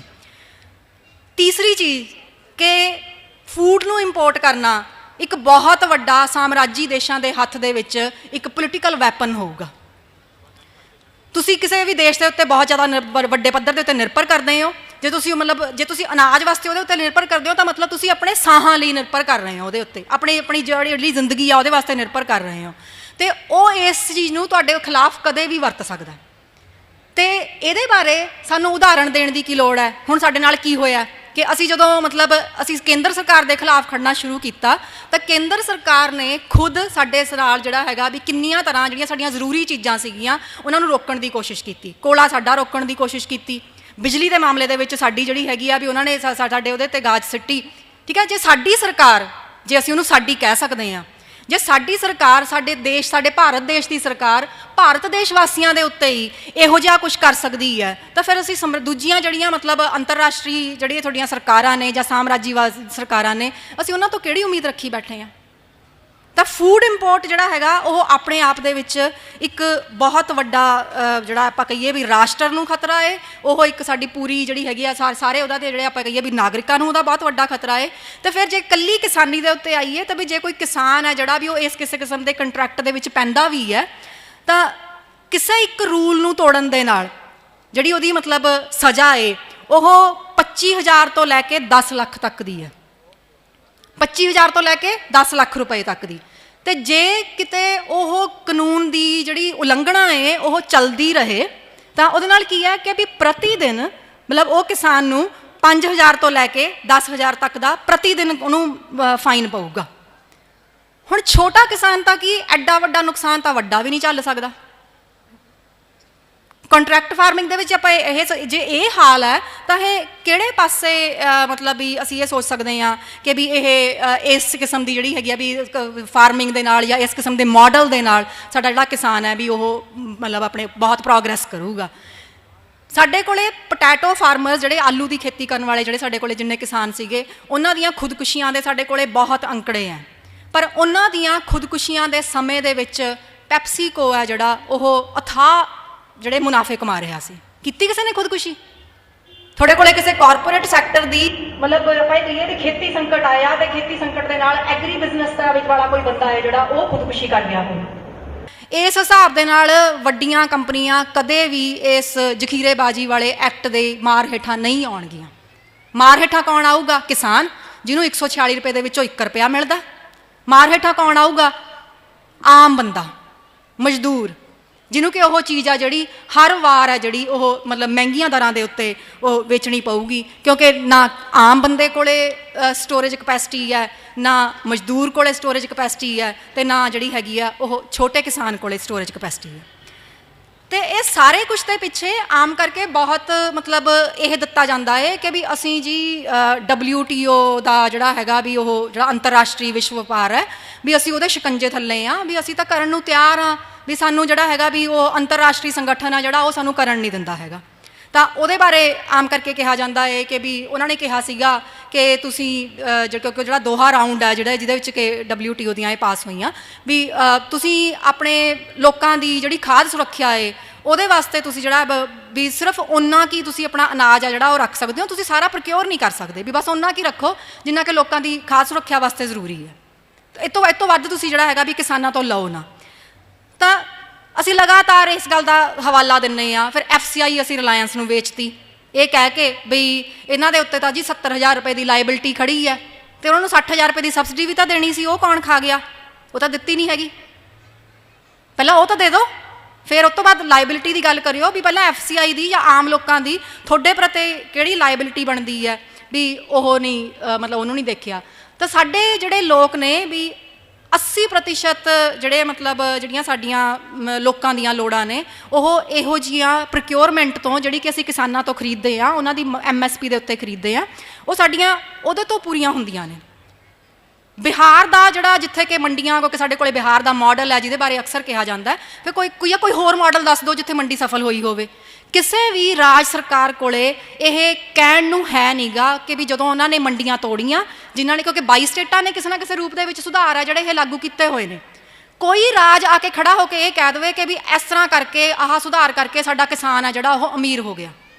ਕਿਸੇ ਕੋਲ ਕਹਿਣ ਨੂੰ ਹੈ ਨਹੀਂ, ਕਿਸੇ ਵੀ ਪੱਖ ਦੇ ਵਿੱਚ ਇਹ ਕਹਿਣ ਨੂੰ ਹੈ ਨਹੀਂਗਾ। ਅਤੇ ਬਲਕਿ ਸਾਰੀਆਂ ਨੇ ਜਿਹੜੀਆਂ ਉਹ ਉਹਨਾਂ ਦੇ ਆਪਣੇ ਵੱਖਰੇ ਵੱਖਰੇ ਰੋਣੇ ਨੇ, ਕਿਉਂਕਿ ਜਿਹੜੀਆਂ BJP ਦੀਆਂ ਸਰਕਾਰਾਂ ਨੇ ਅਤੇ ਉੱਥੇ ਉਹ ਚੁੱਪ ਕਰੀ ਬੈਠੀਆਂ ਨੇ। ਤਾਂ ਜਿਹੜਾ ਬਿਹਾਰ ਹੈ, ਬਿਹਾਰ ਦਾ ਹੋਇਆ ਇਹ ਕਿ ਵੀ ਉਹਨਾਂ ਨੇ ਆਪਣੀ ਬਹੁਤ ਸਾਰਾ ਜਿਹੜਾ ਅਨਾਜ ਹੈ ਉਹ ਬਾਹਰਲੀਆਂ ਸਟੇਟਾਂ ਤੋਂ ਮੰਗਾਇਆ ਜਦੋਂ ਮੰਡੀਕਰਨ ਟੁੱਟ ਗਿਆ। ਇੰਡੀਅਨ ਐਕਸਪ੍ਰੈਸ ਦੀ ਪਿੱਛੇ ਜੇ ਰਿਪੋਰਟ ਆਈ ਸੀਗੀ, ਇੰਡੀਅਨ ਐਕਸਪ੍ਰੈਸ ਨੇ ਦੱਸਿਆ ਕਿ ਵੀ ਪੰਜਾਬ ਦੇ ਵਿੱਚ ਜਿਹੜੀਆਂ ਪੰਜਾਬ ਦੀਆਂ ਮੰਡੀਆਂ ਦੇ ਵਿੱਚ ਜਿਹੜੀ ਪ੍ਰੋਕਿਓਰਮੈਂਟ ਹੁੰਦੀ ਆ ਵੀ ਜਿਹੜੀ ਅਸੀਂ ਫਸਲ ਖਰੀਦਦੇ ਹਾਂ ਉਹ ਪੰਜਾਬ ਦੀ ਉਪਜ ਨਾਲੋਂ ਜ਼ਿਆਦਾ ਹੈ। ਕਿੱਥੋਂ ਆਈ? ਪੰਜਾਬ ਦਾ ਜਿਹੜਾ ਕਿਸਾਨ ਹੈ ਜੇ ਉਹਦੀ ਆਪ ਦੀ ਉਪਜ ਹੈਗੀ ਆ, ਉਹਦੇ ਵਿੱਚ ਉਹ ਆਪ ਦੇ ਮਤਲਬ ਉਹ ਬੀਜ ਵੀ ਰੱਖਦਾ, ਉਹ ਆਪਣੀ ਘਰ ਦੀ ਜਿਹੜੀ ਘਰੇਲੂ ਖਪਤ ਆ ਉਹਦੇ ਵਾਸਤੇ ਵੀ ਰੱਖਦਾ, ਉਹ ਤੋਂ ਕਿਤੇ ਜ਼ਿਆਦਾ ਉਹ ਕਿੱਥੋਂ ਆ ਗਈ? ਵੀ ਉਹਨੇ ਕਿਹੜਾ ਸਟੋਰ ਕਰਕੇ ਰੱਖੀ ਹੋਈ ਸੀਗੀ? ਉਹ ਆਈ UP ਦੀ ਬਿਹਾਰ ਦੇ ਮੰਡੀਆਂ ਤੋਂ, ਉਹ ਉੱਥੋਂ ਆ ਰਹੀ ਆ। 4-5 ਮਿਲੀਅਨ ਟਨ ਹੈ ਜਿਹੜੀ ਉਹ ਉੱਥੋਂ ਆ ਰਹੀ ਹੈ। ਜੇ ਉੱਥੇ ਮੰਡੀਆਂ ਦਾ ਤੋੜਨਾ ਐਡਾ ਸਫਲ ਸੀ, ਫਿਰ ਪੰਜਾਬ ਨੂੰ ਮੂੰਹ ਕਾਹਤੋਂ ਚੱਕਿਆ ਸੀਗਾ? ਅਤੇ ਉਹ ਸਾਡੀ ਮੰਡੀ ਦੇ ਵਿੱਚ ਆ ਕੇ ਵੇਚਦੇ ਨੇ ਕਿਉਂਕਿ ਉਹਨਾਂ ਦੀਆਂ ਜਿਹੜੀਆਂ ਮੰਡੀਆਂ ਦੇ ਵਿੱਚ ਉਹਨਾਂ ਦੇ ਕਿਸਾਨਾਂ ਨੂੰ ਉਹ ਕੀਮਤਾਂ ਨਹੀਂ ਮਿਲ ਰਹੀਆਂ ਜਿਹੜੀਆਂ ਕਿ ਉਹ ਮਿਲਣੀਆਂ ਚਾਹੀਦੀਆਂ ਸੀਗੀਆਂ। ਅਤੇ ਉਲਟਾ ਸਾਨੂੰ ਮਤਲਬ ਜਿਹੜਾ ਇਹ ਕਿਹਾ ਜਾ ਰਿਹਾ ਹੈ ਕਿ ਵੀ ਜਿਹੜਾ ਹੈਗਾ ਕਿ ਇਸ ਤਰੀਕੇ ਨਾਲ ਵੀ ਕਿਸਾਨ ਹੈ ਜਿਹੜਾ ਉਹ ਬਿਹਤਰ ਹੋ ਜਾਊਗਾ, ਉਹਦੀ ਹਾਲਤ ਬਿਹਤਰ ਹੋ ਜਾਊਗੀ ਕਿਉਂਕਿ ਮੰਡੀਆਂ ਨੇ ਜਿਹੜੀਆਂ ਉਹ ਮਤਲਬ ਵਿਚੋਲੀਆਂ ਨਾਲ ਭਰੀਆਂ ਹੋਈਆਂ ਨੇ ਅਤੇ ਜਿਹਦੇ ਕਰਕੇ ਕਿਸਾਨ ਨੂੰ ਉਹਦਾ ਸਹੀ ਮੁੱਲ ਨਹੀਂ ਮਿਲਦਾ ਹੈਗਾ। ਅਤੇ ਇਹੋ ਜਿਹੀ ਆਜ਼ਾਦੀ ਨਾਲੋਂ ਤਾਂ ਫਿਰ ਉਹ ਵਿਚੋਲੀਏ ਚੰਗੇ ਨੇ, ਜੇ ਇਹਨੂੰ ਆਜ਼ਾਦੀ ਕਹਿੰਦੇ ਆ ਉਹ। ਤਾਂ ਦੂਜਾ ਇਹ ਹੈ ਕਿ ਵੀ ਜਿਹੜੀ ਮਤਲਬ ਸਾਡੀ ਸਰਕਾਰ ਨੇ ਜੋ ਖਰਚਾ ਕਰਨਾ ਸੀਗਾ ਤਾਂ ਉਹਦੇ ਵਿੱਚੋਂ ਬਹੁਤਾ ਵੱਡਾ ਖਰਚਾ ਹੈ ਜਿਹੜਾ ਉਹ ਹੁਣ ਅਸਲ ਵਿੱਚ ਖੇਤੀ ਦੀ ਮਤਲਬ ਜਿਹੜੀ ਫਸਲਾਂ ਨੇ ਉਹਦੇ ਉੱਤੇ ਹੋ ਹੀ ਨਹੀਂ ਰਿਹਾ। ਫਸਲਾਂ ਨਾਲ ਜਾਂ ਜਿਹੜੀਆਂ ਮਤਲਬ ਆਪਾਂ ਕਹੀਏ ਕਿ ਜਿਹੜੀਆਂ ਮੁੱਖ ਜਿਹੜੀਆਂ ਖੇਤੀ ਨੂੰ ਜਿਹੜੀਆਂ ਤਰੱਕੀ ਕਰਨ ਵਾਲੀਆਂ, ਜਿਹੜੀਆਂ ਖੇਤੀ ਦਾ ਵਿਕਾਸ ਕਰਨ ਵਾਲੀਆਂ ਜਿਹੜੀਆਂ ਮਦਾਂ ਨੇ, ਉਹਦੇ ਉੱਤੇ ਖਰਚ ਹੀ ਨਹੀਂ ਹੋ ਰਿਹਾ ਹੈਗਾ। ਰਿਜ਼ਰਵ ਬੈਂਕ ਦਾ ਜਿਹੜੇ ਅੰਕੜੇ ਨੇ ਉਹ ਆਪ ਇਹ ਦੱਸਦੇ ਨੇ ਕਿ ਵੀ ਜਿਹੜਾ 81% ਹਿੱਸਾ ਹੈ ਸਾਡਾ, ਉਹ ਕਾਹਦੇ ਉੱਤੇ ਖਰਚ ਹੋ ਰਿਹਾ? ਜਿਹੜਾ 81% ਕਰਜ਼ਾ ਜਿਹੜਾ ਖੇਤੀ ਖੇਤਰ ਨੂੰ ਦਿੱਤਾ ਜਾ ਰਿਹਾ ਹੈ, ਉਹ ਇਸ ਗੱਲ ਦੇ ਉੱਤੇ ਖਰਚ ਹੋ ਰਿਹਾ ਇੰਸ਼ੋਰੈਂਸ ਦੇ ਪ੍ਰੀਮੀਅਮ ਦੇ ਉੱਤੇ, ਕਿਉਂਕਿ ਜਿਹੜਾ ਫਸਲੀ ਬੀਮਾ ਹੁੰਦਾ ਹੈ ਤਾਂ ਫਸਲੀ ਬੀਮੇ ਦੇ ਉੱਤੇ ਹੋ ਰਿਹਾ। ਬਾਕੀ ਦਾ ਜਿਹੜਾ 19% ਹੈ ਉਹ ਮਾੜਾ ਮੋਟਾ ਇਸ ਮਤਲਬ ਕਿਸਾਨੀ ਦੇ ਨਾਲ ਸਿੱਧੇ ਤੌਰ ਦੇ ਉੱਤੇ ਜਿਹੜੀਆਂ ਸੰਬੰਧਿਤ ਗਤੀਵਿਧੀਆਂ ਨੇ ਉਹਨਾਂ ਦੇ ਉੱਤੇ ਹੋ ਰਿਹਾ। ਅਤੇ ਜਿਹੜਾ ਮਤਲਬ ਇੰਸ਼ੋਰੈਂਸ ਕੰਪਨੀਆਂ ਨੇ ਮਤਲਬ ਉਹਦੇ 'ਚੋਂ ਕੋਈ ਉਹਨਾਂ ਨੇ ਪਿਛਲੇ 4-5 ਸਾਲਾਂ ਦੇ ਵਿੱਚ ਕੋਈ 78,000 ਕਰੋੜ ਰੁਪਏ ਜਿਹੜਾ ਹੈਗਾ ਫਸਲੀ ਬੀਮੇ ਦੇ ਨਾਮ ਦੇ ਉੱਤੇ ਇਕੱਠਾ ਕੀਤਾ, ਜਿਹਦੇ ਵਿੱਚੋਂ 63,000 ਰੁਪਏ ਜਿਹੜਾ ਹੈਗਾ ਵੀ ਉਹ ਆਪਣੇ ਸਰਕਾਰ ਨੇ ਦਿੱਤਾ। ਅਤੇ ਉਹਨਾਂ ਦਾ ਕੁੱਲ ਮਿਲਾ ਕੇ 11 ਤੋਂ ਲੈ ਕੇ 12,000 ਦਾ 3 ਸਾਲਾਂ ਦਾ ਮੁਨਾਫਾ ਸੀਗਾ, ਜਿਹੜਾ ਕਿ ਕਿਸਾਨੀ ਨੂੰ ਨਹੀਂ ਮਿਲਿਆ।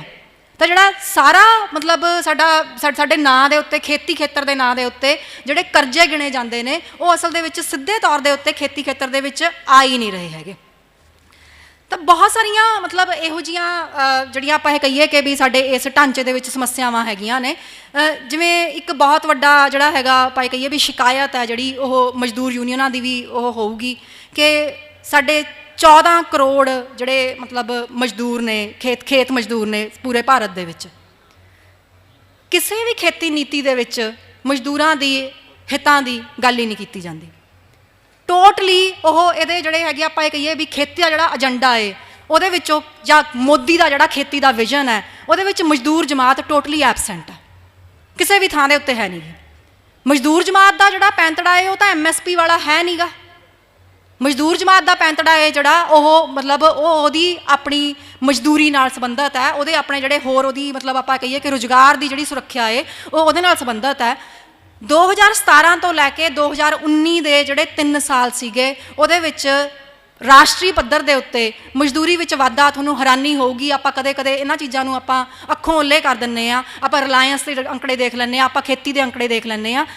ਇਹਨਾਂ 3 ਸਾਲਾਂ ਦੇ ਵਿੱਚ ਰਾਸ਼ਟਰੀ ਪੱਧਰ ਦੇ ਉੱਤੇ ਮਜ਼ਦੂਰੀ ਦੇ ਵਿੱਚ ਵਾਧਾ ਸਿਰਫ 33 ਰੁਪਏ ਹੋਇਆ, 11 ਰੁਪਏ ਪ੍ਰਤੀ ਸਾਲ। ਅਤੇ ਜਿਹੜੀ ਸਾਡੀ ਮਤਲਬ ਮੁਦਰਾ ਸਫੀਤੀ ਹੈ ਉਹ ਕਿਹੜੇ ਪਾਸੇ ਜਾ ਰਹੀ ਹੈ, ਅਤੇ ਇਹ ਵੀ ਸਾਨੂੰ ਜਿਹੜਾ ਹੈਗਾ ਬਹੁਤ ਉਹ ਦੇਖਣਾ ਬਣਦਾ। ਅਤੇ ਬਹੁਤ ਵੱਡੀ ਮਜ਼ਦੂਰ ਜਮਾਤ ਦਾ ਬਹੁਤ ਵੱਡਾ ਹਿੱਸਾ ਹੈ ਜਿਹੜਾ ਉਹਨੇ ਇਸ ਜਿਹੜੀ PDS ਹੈ ਉਹਦੇ ਤੋਂ ਅਨਾਜ ਲੈਣਾ। ਜਦੋਂ ਕਿਸਾਨੀ ਦਾ ਜਿਹੜਾ ਹੈਗਾ, ਕਿਸਾਨੀ ਦੇ ਉੱਤੇ ਇਸ ਟਾਈਪ ਦੀ ਗਾਜ ਗਿਰਦੀ ਆ, ਜਦੋਂ ਜਿਹੜੀਆਂ ਫਸਲਾਂ ਨੇ ਜਿਹੜੀਆਂ ਉਹ ਪ੍ਰਕਿਓਰ ਨਹੀਂ ਕੀਤੀਆਂ ਜਾਂਦੀਆਂ, ਤਾਂ ਸਭ ਤੋਂ ਵੱਡੀ ਜਿਹੜੀ ਮਤਲਬ ਜਿਹੜੀ ਹਾਲਤ ਨਿਗਰੂਗੀ ਉਹ ਇਸ ਜਮਾਤ ਦੀ ਨਿਗਰੂਗੀ, ਕਿਉਂਕਿ ਉਹਨਾਂ ਨੂੰ ਜਿਹੜੀਆਂ ਉਹ ਰਾਸ਼ਨ ਦੇ ਉੱਤੇ ਮਿਲਣ ਵਾਲਾ ਜਿਹੜਾ ਅਨਾਜ ਹੈ ਉਹ ਕਿਸੇ ਨਾ ਕਿਸੇ ਰੂਪ ਦੇ ਵਿੱਚ ਬੰਦ ਹੋ ਜਾਣਾ। ਅਤੇ ਸ਼ਾਂਤਾਰਾਮ ਕਮੇਟੀ ਆ ਜਿਹੜੀ ਉਹ ਇਹ ਕਹਿ ਵੀ ਰਹੀ ਹੈ ਕਿ ਵੀ ਅਸੀਂ ਡਾਇਰੈਕਟ ਬੈਨੀਫਿਟ ਦੇਵਾਂਗੇ। ਕਿਹਨੇ ਦੇਖੇ? ਸਿਲੰਡਰਾਂ ਦੇ ਉੱਤੇ ਚੱਲੇ ਸੀਗੇ, ਖਤਮ ਹੋ ਗਏ।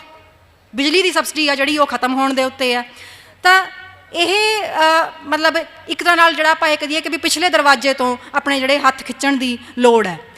ਅਤੇ ਜੇ ਕਿਸੇ ਵੀ ਥਾਂ ਦੇ ਉੱਤੇ ਜੇ ਇਹ ਕਹਿ ਦਿੱਤਾ ਜਾਂਦਾ ਹੈ ਕਿਸਾਨਾਂ ਨੂੰ ਕਿ ਵੀ ਦੇਖੋ ਜੀ ਅਸੀਂ ਤਾਂ MSP ਤੋਂ ਮੁੱਕਰੇ ਨਹੀਂ ਹੈਗੇ, ਕਿੱਥੇ ਲਿਖਿਆ? ਪੂਰੇ ਬਿੱਲ 'ਚ ਦਿਖਾਓ ਕਿੱਥੇ ਲਿਖਿਆ ਵੀ MSP ਨਹੀਂ ਦੇਣੀ ਹੈਗੀ।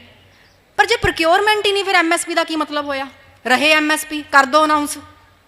ਜੇ ਤੁਸੀਂ ਪ੍ਰਕਿਓਰ ਹੀ ਨਹੀਂ ਕਰਨਾ, ਜੇ ਤੁਸੀਂ ਫਸਲ ਨੂੰ ਪ੍ਰਕਿਓਰ ਹੀ ਨਹੀਂ ਕਰਨਾ, ਉਹਨੂੰ ਖਰੀਦਣਾ ਹੀ ਨਹੀਂ ਹੈਗਾ, ਫਿਰ ਜਿੰਨੀ ਮਰਜ਼ੀ MSP ਅਨਾਊਂਸ ਕਰ ਦਿਓ, ਫਿਰ 1800 ਕਾਹਤੋਂ ਅਨਾਊਂਸ ਕਰਦੇ ਹੋ? ਫਿਰ 18,000 ਅਨਾਊਂਸ ਕਰ ਲਓ, ਗੱਪ ਹੀ ਛੱਡਣੀ ਹੈ, ਵੱਡੀਓ ਛੱਡੀਏ, ਹੈ ਨਾ। ਤਾਂ ਇਸ ਕਰਕੇ ਬਿਹਾਰ ਦਾ ਇਹ ਤਜਰਬਾ ਹੈ ਕਿ ਜਦੋਂ ਮਤਲਬ ਉੱਥੇ ਮੰਡੀਆਂ ਜਿਹੜੀਆਂ ਖਤਮ ਹੋ ਗਈਆਂ, ਉੱਥੇ ਪ੍ਰਕਿਓਰਮੈਂਟ ਵੀ ਖਤਮ ਹੋ ਗਈ, ਬੁਰੀ ਤਰ੍ਹਾਂ ਨਾਲ ਉਹਨਾਂ ਦੀ ਪ੍ਰਕਿਓਰਮੈਂਟ ਖਤਮ ਹੋਈ। 72 ਮਿਲੀਅਨ ਟਨ ਉਹ ਜਿਹੜੇ ਹੈਗੇ ਆ ਆਪਣੀ ਉਹਨਾਂ ਦਾ ਝੋਨਾ ਬੀਜਦੇ ਸੀਗੇ, ਸਿਰਫ 13 ਮਿਲੀਅਨ ਟਨ ਹੈ ਜਿਹੜਾ ਉਹ ਵੀ ਉਹਨਾਂ ਨੇ ਮਾੜਾ ਮੋਟਾ ਆਪਦੀ PDS ਚਲਾਉਣ ਵਾਸਤੇ ਜਿਹੜਾ ਹੈਗਾ 13 ਮਿਲੀਅਨ ਟਨ ਉਹਨਾਂ ਨੇ ਪ੍ਰਕਿਓਰ ਕੀਤਾ। ਜੇ ਮੰਡੀ ਨਹੀਂ ਅਤੇ ਤੁਹਾਡੀ ਜਿਹੜੀ ਹੈਗੀ ਆ ਜੇ ਪ੍ਰਕਿਓਰਮੈਂਟ ਨਹੀਂ, ਤਾਂ MSP ਆ ਜਿਹੜੀ ਉਹਦਾ ਕਿਸੇ ਵੀ ਤਰੀਕੇ ਨਾਲ ਕੋਈ ਅਰਥ ਨਹੀਂ ਰਹਿ ਜਾਂਦਾ। ਅਤੇ ਜਦੋਂ ਅਸੀਂ ਇਹ ਕਹਿੰਦੇ ਹਾਂ ਕਿ ਵੀ ਅਸੀਂ ਬਾਹਰਲੇ ਰਾਜਾਂ ਦੇ ਵਿੱਚ ਜਾ ਕੇ ਚੀਜ਼ ਵੇਚ ਸਕਦੇ ਹਾਂ, ਤਾਂ ਇਹ ਸਾਨੂੰ ਸਮਝ ਲੈਣਾ ਚਾਹੀਦਾ ਹੈ ਕਿ ਬਾਹਰਲੇ ਰਾਜਾਂ ਦੇ ਵਿੱਚ ਜਾ ਕੇ ਸਾਡੀ ਜਿਹੜੀ ਵਸਤੂ ਹੈ ਉਹ ਘੱਟੋ ਘੱਟ, ਜੇ ਆਪਾਂ ਇਸੇ ਪੰਜਾਬ ਦੇ ਇੱਕ ਕੋਨੇ ਤੋਂ ਦੂਜੇ ਕੋਨੇ 'ਚ ਪਹੁੰਚਾਉਣੀ ਹੋਵੇ ਤਾਂ ਉਹ ਘੱਟੋ ਘੱਟ 5 ਤੋਂ 6 ਹੱਥ ਬਦਲਦੀ ਹੈ। ਆੜਤੀਏ ਤੱਕ, ਫਿਰ ਉਸ ਤੋਂ ਬਾਅਦ ਅੱਗੇ ਟਰੇਡਰ ਤੱਕ, ਫਿਰ ਅੱਗੇ ਉਹ ਤੋਂ ਅੱਗੇ ਪ੍ਰੋਸੈਸਰ ਤੱਕ, ਤਾਂ ਉਹਨੇ 5-6 ਜਾ ਕੇ ਜਿਹੜੇ ਹੈਗੇ ਉਹਨੇ ਮਤਲਬ ਰਿਟੇਲ ਤੱਕ ਪਹੁੰਚਦਿਆਂ ਉਹਨੇ 5-6 ਹੱਥ ਬਦਲਨੇ ਆ। ਅਤੇ ਜੇ ਸਟੇਟ ਤੋਂ ਮਤਲਬ ਜਦੋਂ ਸਟੇਟ ਕ੍ਰਾਸ ਕਰੂਗੀ ਤੁਹਾਨੂੰ ਹੋਰ ਵਿਚੌਲੀਆਂ ਦੀ ਲੋੜ ਪਊਗੀ, ਤਾਂ ਜਿਹੜੀਆਂ ਕੀਮਤਾਂ ਨੇ ਉਹ 11 ਤੋਂ ਲੈ ਕੇ 20% ਤੱਕ ਜਿਹੜੀ ਉਹਨਾਂ ਦੀ ਵਧਣ ਦੀ ਉਮੀਦ ਹੈ। ਤਾਂ ਇਹ ਕੁਝ ਗੱਲਾਂ ਨੇ ਜਿਨ੍ਹਾਂ ਬਾਰੇ ਅਸੀਂ ਇਹ ਕਹਿ ਦਿੰਦੇ ਹਾਂ ਕਿ ਵੀ ਸਾਡਾ ਜਿਹੜਾ ਹੈਗਾ ਜਦੋਂ ਅਸੀਂ ਕਿਸਾਨ ਅੰਦੋਲਨ ਦੀ ਗੱਲ ਕਰਦੇ ਸੀ ਜਾਂ ਅਸੀਂ ਕਿਸਾਨੀ ਜਿਹੜਾ ਜੋ ਮਤਲਬ ਭਖਿਆ ਹੋਇਆ ਇਸ ਜਿਹੜਾ ਮੌਜੂਦਾ ਦੌਰ ਦੇ ਵਿੱਚ ਜਦੋਂ ਅਸੀਂ ਉਹ ਗੱਲ ਕਰਦੇ ਹਾਂ ਤਾਂ ਮਤਲਬ ਸਾਡਾ ਪ੍ਰਧਾਨ ਮੰਤਰੀ ਸਾਨੂੰ ਸੱਦਾ ਦਿੰਦਾ ਹੈ ਕਿ ਵੀ ਕਿਸਾਨ ਯੂਨੀਅਨਾਂ ਨੇ ਜਿਹੜੀਆਂ ਉਹ ਆ ਕੇ ਮੇਰੇ ਨਾਲ ਗੱਲਾਂ ਕਰੋ। ਵੀ ਇੱਕ ਪਾਸੇ ਤਾਂ ਅਸੀਂ ਇਹ ਸੋਚੀ ਬੈਠੇ ਹਾਂ ਕਿ ਵੀ ਕਿਸਾਨ ਹੈ ਜਿਹੜਾ ਵੀ ਉਹ ਐਡਾ ਜਾਣਕਾਰ ਹੈ ਵੀ ਉਹਨੂੰ ਇਹ ਪਤਾ ਹੈ ਕਿ ਵੀ ਭਾਰਤ ਦੇ ਕਿਹੜੇ ਕੋਨੇ ਦੇ ਵਿੱਚ ਕਿੱਥੇ ਮੈਨੂੰ ਫਸਲ ਦਾ ਵਧੀਆ ਮੁੱਲ ਮਿਲੂਗਾ ਅਤੇ ਉਹ ਆਪਣਾ ਸਾਰਾ ਸੰਦ ਸਹੇੜਾ ਚੱਕੂਗਾ, ਹੈ ਨਾ। ਉਹ ਆਪਣਾ ਸਾਰਾ ਜਿਹੜਾ ਹੈਗਾ ਵੀ ਕੋਈ ਟਰਾਂਸਪੋਰਟ ਦਾ ਉਹਦੇ ਕੋਲੇ ਫ੍ਰੀ ਦੇ ਉਹਦੇ ਮਾਲ ਹੋਊਗਾ, ਉਹਦੇ ਕੋਲੇ ਟਰਾਂਸਪੋਰਟ ਦਾ ਕੋਈ ਖਰਚਾ ਨਹੀਂ ਹੋਊਗਾ, ਹੈ ਨਾ। ਉਹ ਜਾਊਗਾ ਆਪਣਾ ਸਮਾਨ ਚੱਕ ਕੇ ਉੱਥੇ ਆਪਣੀ ਟਰਾਲੀ ਭਰ ਕੇ ਉੱਥੇ ਵੇਚ ਆਊਗਾ ਅਤੇ ਉਹਨੂੰ ਕੋਈ ਖਰਚਾ ਨਹੀਂ ਪਊਗਾ। ਅਤੇ ਨਾਲੇ ਉਹਨੂੰ ਜਾਣਕਾਰੀ ਹੈ ਉਹਨਾਂ ਇਲੈਕਟ੍ਰੋਨਿਕ ਮੰਡੀਆਂ ਦੀ ਜਾਣਕਾਰੀ ਹੈ, ਉਹਨੂੰ ਉਹਨਾਂ ਸਾਰੇ ਇਲੈਕਟ੍ਰੋਨਿਕ ਜਿਹੜੇ ਮਤਲਬ ਖੇਤਰ ਨੇ ਉਹਨਾਂ ਬਾਰੇ ਜਾਣਕਾਰੀ ਹੈ। ਫਿਰ ਤੁਸੀਂ ਜਦੋਂ ਇੰਨੀ ਜਾਣਕਾਰੀ ਹੈ ਫਿਰ ਉਹਨੂੰ ਬੁਲਾਉਂਦੇ ਕਾਹਤੋਂ? ਉਹਨੂੰ ਆਪ ਦੇ ਬਾਰੇ ਨਹੀਂ ਪਤਾ। ਇੱਕ ਪਾਸੇ ਤਾਂ ਅਸੀਂ ਕਹਿੰਦੇ ਹਾਂ ਵੀ ਉਹ ਐਡਾ ਜਾਣਕਾਰ ਹੈ, ਦੂਜੇ ਪਾਸੇ ਅਸੀਂ ਕਹਿੰਦੇ ਹਾਂ ਕਿ ਵੀ ਨਹੀਂ ਤੁਹਾਨੂੰ ਤਾਂ ਜੀ ਲੋਕ ਗੁੰਮਰਾਹ ਕਰ ਰਹੇ ਨੇ, ਵੀ ਇਸ ਕਰਕੇ ਜਿਹੜਾ ਹੈਗਾ ਆਓ ਅਸੀਂ ਤੁਹਾਨੂੰ ਦੱਸਦੇ ਹਾਂ ਵੀ ਤੁਹਾਨੂੰ ਇਹਨਾਂ ਬਿੱਲਾਂ ਦੇ ਕੀ ਫਾਇਦੇ ਨੇ। ਕਿਸਾਨ ਨੂੰ ਤੁਹਾਡੇ ਨਾਲੋਂ ਵੱਧ ਪਤਾ ਹੈ, ਕਿਸਾਨ ਨੂੰ ਆਮ ਬੰਦੇ ਨਾਲੋਂ ਵੱਧ ਪਤਾ ਹੈ, ਕਿਸਾਨ ਨੂੰ ਕਿਸੇ ਬੁੱਧੀਜੀਵੀ ਨਾਲੋਂ ਵੀ ਵੱਧ ਪਤਾ ਹੈ ਕਿ ਉਹਦਾ ਕਿਹੜੀ ਗੱਲ ਦੇ ਵਿੱਚ ਫਾਇਦਾ, ਅਤੇ ਉਹਨੂੰ ਅਸੀਂ ਪਾਠ ਪੜ੍ਹਾਉਣ ਚੱਲੇ ਹਾਂ ਇਸ ਗੱਲ ਦੇ ਉੱਤੇ। ਤਾਂ ਕਿਸਾਨ ਪੂਰੀ ਤਰ੍ਹਾਂ ਨਾਲ ਇਨਫੋਰਮਡ ਹੈ, ਸਾਨੂੰ ਇਸ ਗੱਲ ਬਾਰੇ ਭੁੱਲ ਜਾਣਾ ਚਾਹੀਦਾ ਕਿ ਵੀ ਉਹਨੂੰ ਕਿਸੇ ਕਿਸਮ ਦੀ ਜਾਣਕਾਰੀ ਦੇਣ ਦੀ ਲੋੜ ਹੈ ਜਾਂ ਉਹਨੂੰ ਕਿਸੇ ਕਿਸਮ ਨਾਲ ਭਰਮਾਇਆ ਜਾ ਸਕਦਾ। ਉਹ ਪੂਰੀ ਤਰ੍ਹਾਂ ਨਾਲ ਇਨਫੋਰਮਡ ਹੈ। ਗੱਲ ਇਹ ਹੈ ਕਿ ਵੀ ਜਿਹੜੀ ਮਤਲਬ ਮੁੱਦਿਆਂ ਦੇ ਉੱਤੇ ਹੜਤਾਲ ਚੱਲ ਰਹੀ ਹੈ ਤਾਂ ਉਹ ਮੁੱਦੇ ਨੇ ਜਿਹੜੇ ਉਹ ਮੁੱਦਿਆਂ ਦੇ ਵਿੱਚ ਉਹ ਕੁਝ ਫੌਰੀ ਮੁੱਦੇ ਨੇ ਸਾਡੇ, ਪਰ ਸਾਡੀ ਜਿਹੜੀ ਮਤਲਬ ਹੜਤਾਲ ਦਾ ਜਿਹੜਾ ਅੰਤਮ ਉਦੇਸ਼ ਹੈ ਉਹ ਨਾ ਕੇਵਲ ਫੌਰੀ ਮੁੱਦਿਆਂ ਦੇ ਉੱਤੇ ਹੋਣਾ ਚਾਹੀਦਾ ਹੈ, ਬਲਕਿ ਜਿਹੜੀਆਂ ਸਾਡਾ ਇੱਕ ਸਰਮਾਏਦਾਰੀ ਢਾਂਚਾ ਹੈ ਜਿਹਦੇ ਵਿੱਚ ਕਿਉਂਕਿ ਜੇ ਅਸੀਂ ਅੰਤਮ ਰੂਪ ਦੇ ਵਿੱਚ ਅਸੀਂ ਇਹ ਸੋਚਦੇ ਹਾਂ ਕਿ ਵੀ ਅਸੀਂ ਇੱਕ ਨਿਆਂਪੂਰਵਕ ਸਮਾਜ ਆ ਜਿਹੜਾ, ਅਸੀਂ ਇੱਕ ਜਮਾਤ ਰਹਿਤ ਸਮਾਜ ਆ ਜਿਹੜਾ ਉਹ ਸਿਰਜਣਾ ਹੈ, ਅਸੀਂ ਆਪਣੇ ਜਮਹੂਰੀ ਹੱਕਾਂ ਦੇ ਉੱਤੇ ਖੜਨਾ ਹੈ, ਤਾਂ ਸਾਨੂੰ ਜਿਹੜੇ ਉਹ ਲੰਬੇ ਸਮੇਂ ਦੇ ਟੀਚੇ ਨੇ ਨਾ, ਜਿਹੜੇ ਉਹਨਾਂ ਲੰਬੇ ਸਮੇਂ ਦੇ ਟੀਚਿਆਂ ਨੂੰ ਧਿਆਨ ਦੇ ਵਿੱਚ ਰੱਖ ਕੇ ਸਾਨੂੰ ਆਪਣੀਆਂ ਜਿਹੜੀਆਂ ਫੌਰੀ ਮੰਗਾਂ ਨੇ ਉਹਦੇ ਉੱਤੇ ਖੜਨਾ ਪਊਗਾ। ਉਹ ਫੌਰੀ ਮੰਗਾਂ ਦੇ ਵਿੱਚ ਵੱਖਰੀਆਂ ਜਥੇਬੰਦੀਆਂ ਦੇ ਵੱਖਰਿਆਂ ਕਿਸਾਨ ਜਥੇਬੰਦੀਆਂ ਦਾ ਜਿਹੜਾ ਹੈਗਾ ਹੈ ਵੀ ਉਹਨਾਂ ਦਾ ਸਟੈਂਡ ਹੋਰ ਹੋ ਸਕਦਾ ਹੈ, ਮਜ਼ਦੂਰ ਜਥੇਬੰਦੀਆਂ ਦਾ ਸਟੈਂਡ ਹੋਰ ਹੋ ਸਕਦਾ ਹੈ, ਪਰ ਇਹ ਇੱਕ ਸਾਂਝਾ ਮੋਰਚਾ ਹੈ ਜਿਹੜਾ ਉਹ ਇਸ ਸਮੇਂ ਜਿਹੜੀ ਹੈਗੀ ਅਸੀਂ ਇਹ ਕਹਿ ਸਕਦੇ ਹਾਂ ਕਿ ਉਹ ਸਮੇਂ ਦੀ ਮੰਗ ਹੈ। ਇਹਦੇ ਵਿੱਚ ਕੋਈ ਸ਼ੱਕ ਨਹੀਂ ਕਿ ਵੀ ਜਦੋਂ ਇਹੋ ਜਿਹਾ ਵੱਡੇ ਕਿਸਮ ਦਾ ਮੋਰਚਾ ਜਿਹੜਾ ਉੱਠਦਾ ਹੈ ਤਾਂ ਜਦੋਂ ਉਹਦੇ ਵਿੱਚ ਮਤਲਬ ਬਹੁਤ ਸਾਰੀਆਂ ਜਿਹੜੇ ਹੈਗੇ ਸਿਆਸੀ ਪਾਰਟੀਆਂ ਨੇ ਉਹ ਆਪਣਾ ਫਾਇਦੇ ਲੈਣ ਵਾਸਤੇ ਉਹ ਵਿੱਚ ਆ ਰਲਦੀਆਂ ਨੇ, ਤਾਂ ਇਹੋ ਜਿਹੀਆਂ ਜਿਹੜੇ ਮਤਲਬ ਆਪਾਂ ਇਹ ਕਹੀਏ ਕਿ ਵੀ ਸਿਆਸੀ ਹਿੱਤਾਂ ਵਾਲੇ ਸੌੜੇ ਹਿੱਤਾਂ ਵਾਲੇ ਜਿਹੜੇ ਇਹ ਲੋਕ ਨੇ, ਸਾਨੂੰ ਉਹਨਾਂ ਬਾਰੇ ਬਹੁਤ ਸੁਚੇਤ ਹੋਣ ਦੀ ਲੋੜ ਹੈ ਕਿ ਵੀ ਅੰਤ ਨੂੰ ਉਹਨਾਂ ਨੇ ਇਸੇ ਬੁਰਜੁਆਜੀ ਸਰਕਾਰ ਦੇ ਹੱਕ ਦੇ ਵਿੱਚ ਭੁਗਤਣਾ। ਉਹਨਾਂ ਨੇ ਅੰਦਰ ਬਹਿ ਕੇ ਇਸ ਹੜਤਾਲ ਨੂੰ ਤੋੜਨ ਦੀ ਕੋਸ਼ਿਸ਼ ਤਾਂ ਭਾਵੇਂ ਕਰ ਲੈਣ, ਉਹ ਇਹਨੂੰ ਮਤਲਬ ਆਪਾਂ ਇਹ ਕਹਿ ਦਈਏ ਕਿ ਵੀ ਤਾਕਤਵਰ ਕਰਨ ਦੀ ਕੋਸ਼ਿਸ਼ ਨਹੀਂ ਕਰਦੇ। ਸਾਨੂੰ ਉਹਨਾਂ ਤੋਂ ਬਹੁਤ ਜ਼ਿਆਦਾ ਸੁਚੇਤ ਰਹਿਣ ਦੀ ਲੋੜ ਹੈ। ਅਤੇ ਨੌਜਵਾਨ ਸਾਡੇ ਨਾਲ ਨੇ, ਵਿਦਿਆਰਥੀ ਸਾਡੇ ਨਾਲ ਨੇ, ਹੋਰ ਸਾਰੀਆਂ ਜਥੇਬੰਦੀਆਂ ਮਤਲਬ ਹਰੇਕ ਥਾਂ ਤੋਂ ਹਰੇਕ ਪਲੈਟਫਾਰਮ ਤੋਂ ਸਾਨੂੰ ਸਭ ਕੁਝ ਉਹ ਮਿਲ ਰਿਹਾ, ਪਰ ਅਖੀਰ ਦੇ ਵਿੱਚ ਮੈਂ ਮਤਲਬ ਵੈਸੇ ਤੁਹਾਡੇ ਵਿੱਚੋਂ ਜਿਨ੍ਹਾਂ ਨੇ ਬਹੁਤ ਸਾਰਿਆਂ ਨੇ ਸਾਹਿਤ ਵੀ ਪੜ੍ਹਿਆ ਹੋਇਆ, ਵੀ ਇਕਨੋਮਿਕਸ ਵਾਲਿਆਂ ਦਾ ਸਾਹਿਤ ਵੀ ਘੱਟ ਪੜ੍ਹਿਆ ਹੁੰਦਾ, ਪਰ ਅਖੀਰ ਦੇ ਵਿੱਚ ਮੈਂ ਵੈਸੇ ਜਦੋਂ ਪੜ੍ਹ ਰਹੀ ਸੀਗੀ ਤਾਂ ਮੇਰੀ ਨਿਗਾਹ ਦੇ ਵਿੱਚ ਇੱਕ ਕਵਿਤਾ ਪਈ, ਅਤੇ ਉਹਦੇ ਪਿੱਛੇ ਕਹਾਣੀ ਇਹ ਸੀਗੀ ਕਿ ਵੀ ਜਦੋਂ 1948 ਦੇ ਵਿੱਚ ਆਜ਼ਾਦੀ ਤੋਂ ਫੌਰਨ ਬਾਅਦ ਵੀ ਜਿਹੜਾ ਮਤਲਬ ਸਾਡੀ ਕਿਸਾਨ ਲਹਿਰ ਦਾ ਜਿਹੜਾ ਮੋਢੀ ਸੀਗਾ ਸਹਿਜਾਨੰਦ ਸਰਸਵਤੀ, ਅਤੇ ਉਹਦੇ ਨਾਲ ਕਵੀ ਸ਼ਲੰਦਰ ਸੀਗਾ, ਤਾਂ ਉਹ ਇੱਥੇ ਆਏ ਮਤਲਬ ਆਪਣੇ ਸ਼ਹੀਦ ਭਗਤ ਸਿੰਘ ਜਲੰਧਰ ਆਏ। ਸ਼ਹੀਦ ਭਗਤ ਸਿੰਘ ਦਾ ਜਿਹੜਾ ਮਤਲਬ ਦਿਹਾੜਾ ਹੈ, ਸ਼ਹੀਦੀ ਦਿਹਾੜਾ ਹੈ ਜਿਹੜਾ, ਉਹਨੂੰ ਮਨਾਉਣ ਵਾਸਤੇ ਆਏ, ਤਾਂ ਉਹਨਾਂ ਨੂੰ ਉੱਥੇ ਹੀ ਜਲੰਧਰ ਦੇ ਰੇਲਵੇ ਸਟੇਸ਼ਨ ਦੇ ਉੱਤੇ ਹੀ ਰੋਕ ਲਿਆ ਗਿਆ। ਤਾਂ ਉੱਥੇ ਮਤਲਬ ਕਿਹਾ ਕਿ ਉਹਨਾਂ ਨੇ ਕਿਹਾ ਵੀ ਅਸੀਂ ਇਸ ਕੰਮ ਵਾਸਤੇ ਆਏ ਹਾਂ, ਤਾਂ ਉਹਨਾਂ ਨੂੰ ਗੁੱਸਾ ਵੀ ਚੜ੍ਹਿਆ ਵੀ ਗੋਰੇ ਤਾਂ ਰੋਕਦੇ ਹੀ ਸੀਗੇ, ਵੀ ਆਹ ਜਿਹੜੇ ਕਾਲੇ ਨੇ ਇਹ ਉਹਨਾਂ ਤੋਂ ਵੀ ਵੱਡੇ ਹੋ ਗਏ, ਅਤੇ ਉਹ ਕਹਿੰਦੇ ਵੀ ਇਹ ਹੁਣ ਮਤਲਬ ਬੜੀ ਮਾੜੀ ਗੱਲ ਆ। ਉਹ ਕਹਿੰਦੇ ਵੀ ਤੁਸੀਂ ਕਹਿੰਦੇ ਜੀ ਕਰਫਿਊ ਲੱਗਿਆ ਹੋਇਆ, ਤੁਸੀਂ ਜਾ ਨਹੀਂ ਸਕਦੇ। ਕਹਿੰਦੇ ਐਂ ਕਰ ਵੀ ਜਾਂ ਤਾਂ ਕਰਫਿਊ ਤੋੜਨ ਦੇ ਸਜ਼ਾ ਦੇ ਵੀ ਸਾਨੂੰ ਜੇਲ੍ਹ 'ਚ ਲੈ ਜਾ, ਜਾਂ ਸਾਨੂੰ ਜਾਣ ਦੇ। ਉਹਨੂੰ ਘਰ ਜਾਣ ਤਾਂ ਨਹੀਂ ਦਿੱਤਾ, ਪਰ ਸ਼ੈਲੰਦਰ ਨੇ ਉੱਥੇ ਰੇਲਵੇ ਸਟੇਸ਼ਨ 'ਤੇ ਬੈਠ ਕੇ ਇੱਕ ਕਵਿਤਾ ਰਚੀ। ਕਾਫੀ ਲੰਬੀ ਕਵਿਤਾ ਹੈ, ਪਰ ਮੈਂ ਅੱਜ ਦੇ ਜਿਹੜਾ ਹੈਗਾ ਵੀ ਮੌਜੂਦਾ ਜਿਹੜਾ ਸਮਾਂ ਹੈ ਵੀ ਉਹਦੇ ਵਿੱਚ ਮਤਲਬ 2-4 ਲਾਈਨਾਂ ਨੇ ਤੁਹਾਡੇ ਨਾਲ ਮੈਂ ਸ਼ੇਅਰ ਕਰ ਲੈਂਦੀ ਹਾਂ। ਤਾਂ ਉਹਨੇ ਕਿਹਾ ਕਿ ਹਿੰਦੀ 'ਚ ਆ ਕਿਉਂਕਿ ਇਸ ਕਰਕੇ ਮੈਂ ਉਹਦਾ ਰੂਪ ਨਹੀਂ ਵਿਗਾੜਦੀ। ਭਗਤ ਸਿੰਘ अब ना लेना काया भारतवासी की, भगत सिंह अब ना लेना काया भारतवासी की, देशभक्ति के लिए आज भी सजा मिलती है फांसी की। यदि जनता की बात करोगे तो तुम गद्दार कहाओगे, बम सम को छोड़ो, भाषण दिया तो पकड़े जाओगे। न्याय अदालत की मत पूछो, सीधे मुक्ति पाओगे। कांग्रेस का हुक्म, हुण असीं बीजेपी का कह सकते हैं, उदों कांग्रेस सरकार सी, ठीक है। कांग्रेस का हुक्म, ज़रूरत क्या वारंट तलाशी की, देशभक्ति के लिए आज भी सज़ा मिलती है फांसी की। ते कित्थों आज़ादी है, हजे भी असी उही जड़ी मतलब आपां कहीए भी बस्तीवादी सरकार है जड़ी, असी उहदे रूप च ही खड़े हाँ। सानू पहलां मतलब अनाज दीयां फसलां ने जड़ियां उन्हां नूं बीजण तो रोकिया जांदा सी, नील दी खेती करन नूं कहा जांदा सी। हुण सानू मतलब फिर उही टाइम है कि जो सानू अनाज दीयां फसलां बीजण तो रोकण वास्ते आ सारा जिहड़ा हैगा एडा वड्डा ताम झाम है जिहड़ा वो खड़ा कीता है। तो मेरे ख्याल दे विच सन इह जिहड़ा आ समा है जिहड़ा ओह साडे सांझे मोर्चे दा समा है, ओह साडीआं अपणीआं जिहड़ियां जमहूरी ताकतां ने, साडा जिहड़ा संघी ढांचा है उहदे लई एक समुच्ची लड़ाई दा समा है। ते उहदे विच साडीआं जिहड़ियां फौरी मंगां ने ओह साडी इह ऑर्डीनेंस ने जिहड़े इन्हां नूं वापस लैणा है, होना चाहिदा। मैं इस गल नूं मतलब इस गल दे उत्ते विश्वास नाल कहनी हाँ कि भी सानू ये नहीं सोचना चाहिए हैगा कि भावें वापस होण भावें ना होण। मेरे ख्याल दे विच साडा जिहड़ा ये मोर्चा है वह इहदे वापस लैण दी उम्मीद नाल ही भखना चाहिए ते यह चलदा रहना चाहिए। बहुत बहुत धन्यवाद।